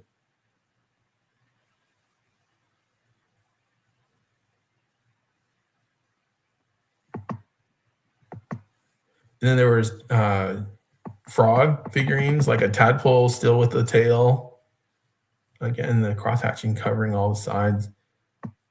the otter and bear were prevalent. This is a very big piece, about 2 feet high, and it has 2 bears facing away from each other and an otter like straddling between these. Their legs are touching what looks like a drum or altar. All their legs were touching the drum or altar, and then the other leg touching their mouth. Altar stones, I think, are important because they're all covered with the cross hatching, and you can see that they're kneeling. Each of the figurines were kneeling, so that's penitence sign, and they often had been depicted touching this altar. And drum, I say it's an altar, but it could be a drum or something that just represented a sacred symbol.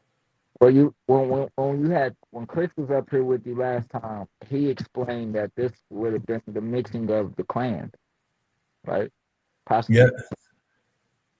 Yes, that's right. The mixing of the clans. They had 2 clans combining. I mean, this is pretty obviously referring to progenation, I guess. The clans mixing together. And then this one's interesting. It's the merman figurine, human with a tail of a like a mermaid but a merman, and he's holding his arm around his brother, cross hatching, covering the sides. And this tail is that of the merman clan. Merman is this word. Just a second.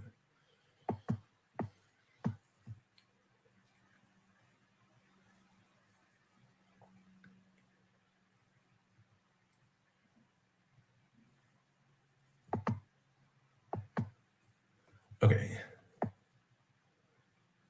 So the next one is they had crab figurines. This one apparently crab claws and crab eyeballs, appear, and the crab claws, the dotted back is almost like the shell or the porcupine quill symbol that we saw earlier. And the bears were prevalent. They're hugging. I mean, they have a lot of these bear figurines they were in hugging stances, almost kissing or hugging bears. And in fact, the mountain that these were found in is at the end of a road called Huggy Bear Hill Road, right in south side of Canton. So it's next to the high school. I actually saw a video that Frank Speck had recorded of the Catawba doing bear dance, and they were doing exactly what those bears are doing. Wow. And the bears is also a part of the medicine clan as well. That's amazing. I was searching some Catawba things, and the video came up. Frank Speck recording the Catawba people. One of the chiefs, his brother, were actually imitating or showing the demonstration. Wow, I'm gonna have to look for that. That's really interesting.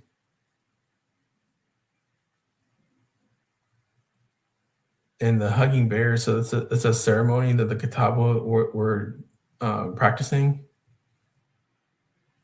Yes, I can't remember what year Speck had recorded the video. It's in black and white, sound really, but kind of like one of those informative videos where they show you the caption and then still show movement. So it's like pre sound. Wow.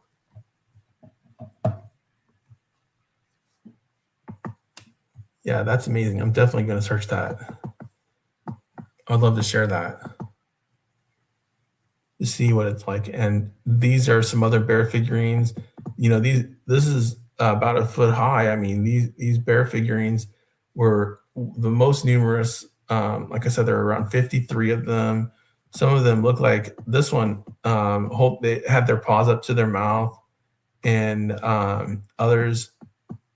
This is a holding something under its chin, like it's almost praying. And then there's grizzly bear.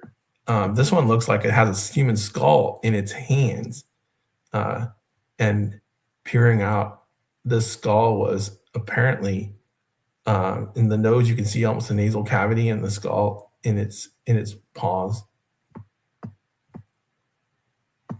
And then there's a lot of these really interesting jaguar or lynx figurines. And again, they're family. Yes.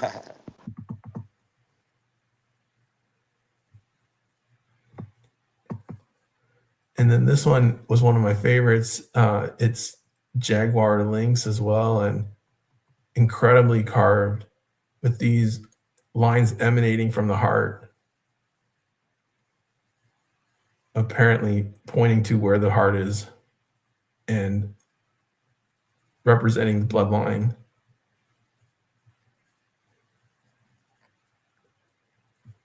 And it has these lightning zigzag strikes all from the top around the side.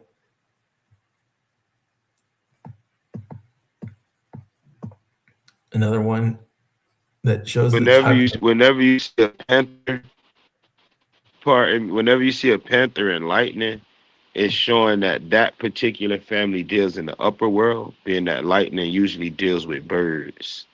So you also will find jaguars and pumas with wings when dealing with lightning strikes. Wow. Amazing.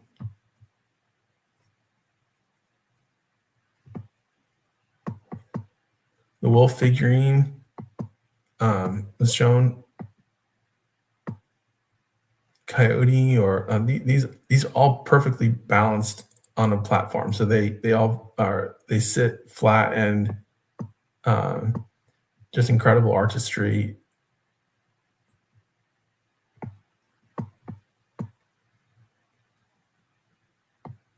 Then thunder, we talked about thunder. Well, the crane and thunder is this clean.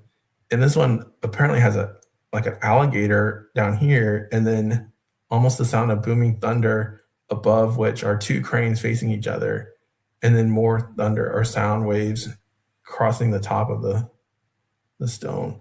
So this was really interesting.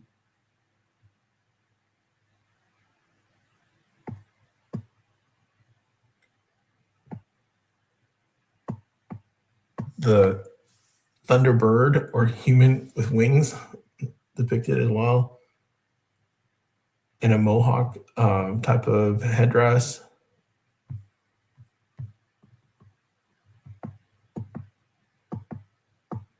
More crane figurines, almost dancing with a human over here.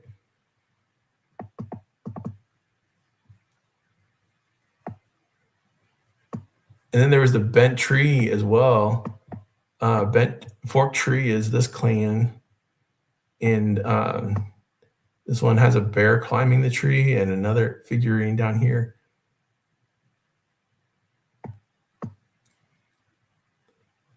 The fork tree was depicted on several of these.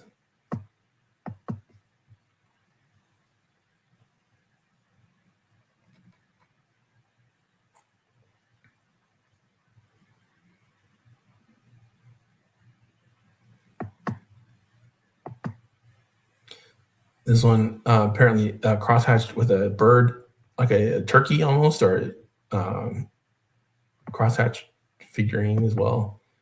And the fork tree here.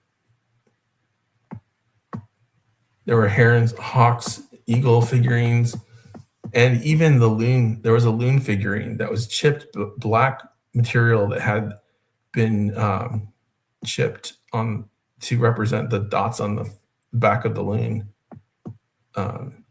Golden eagle figurines, the pintail, the black hawk represented. There were many bird figurines.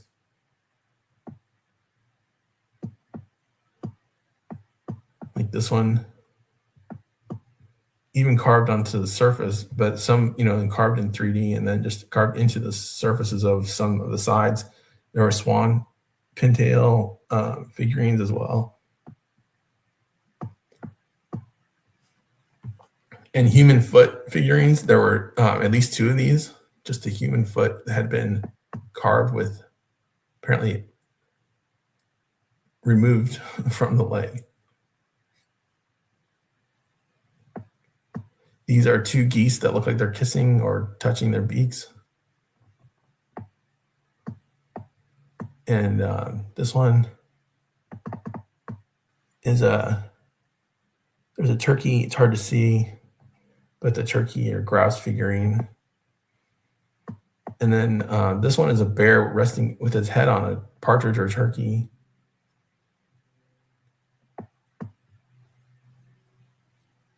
There were goose figurines and partridge. This one looks like a grouse or a partridge.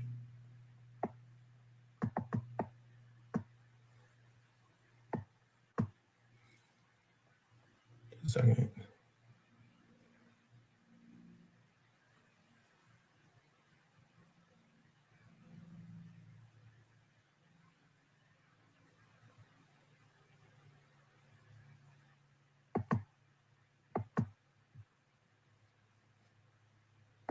Okay, there were other things like this looks like a pelican, kind of. There were a lot of different bird figurines represented. Gulls, snipes, all of these different birds carved into the stones. Even bitterns, owls were represented. So just every clean and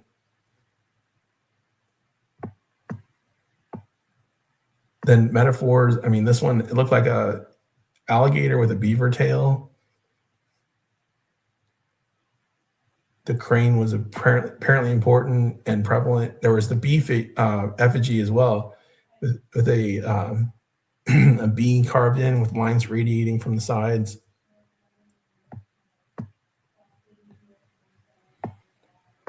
And the horse and arrow was represented with this dotted cross pattern and a line diagonally through it. The alligator, this one's at the Smithsonian. It has what looks like Sequoia syllabary on the stone as well. The word immortals, Nev-Nihai, looks like it's represented here. Those who do not die. And this one is one of the only I found that looked like it possibly has Sequoia syllabary.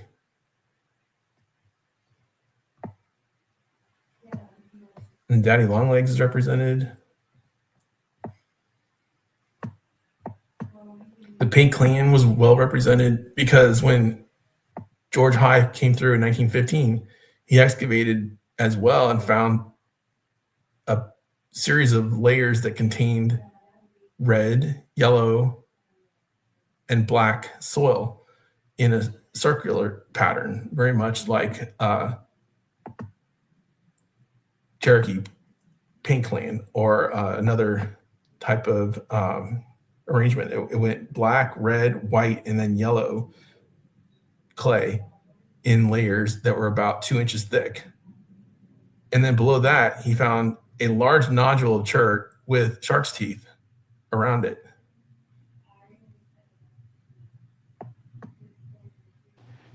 And pardon me. No, go ahead, Vince. My bad. Go ahead. Go ahead.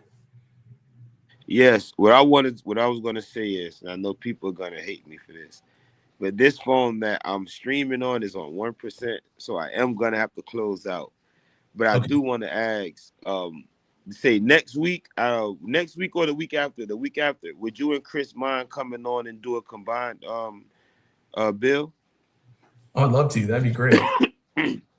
Okay. So I do apologize that I have to end so abruptly. Like I'm literally on 1%, and I don't want it to close out and it just run the live for the next 2 hours. So I'll contact all y'all and we'll set it up. To everyone that's tuned in, I do apologize, but I have to cut it, and we'll be back next week, same time, 10 a.m. Thank you, everybody. Appreciate it. Thank you, Vince. We appreciate it. Man, look, we had the corn on the grill.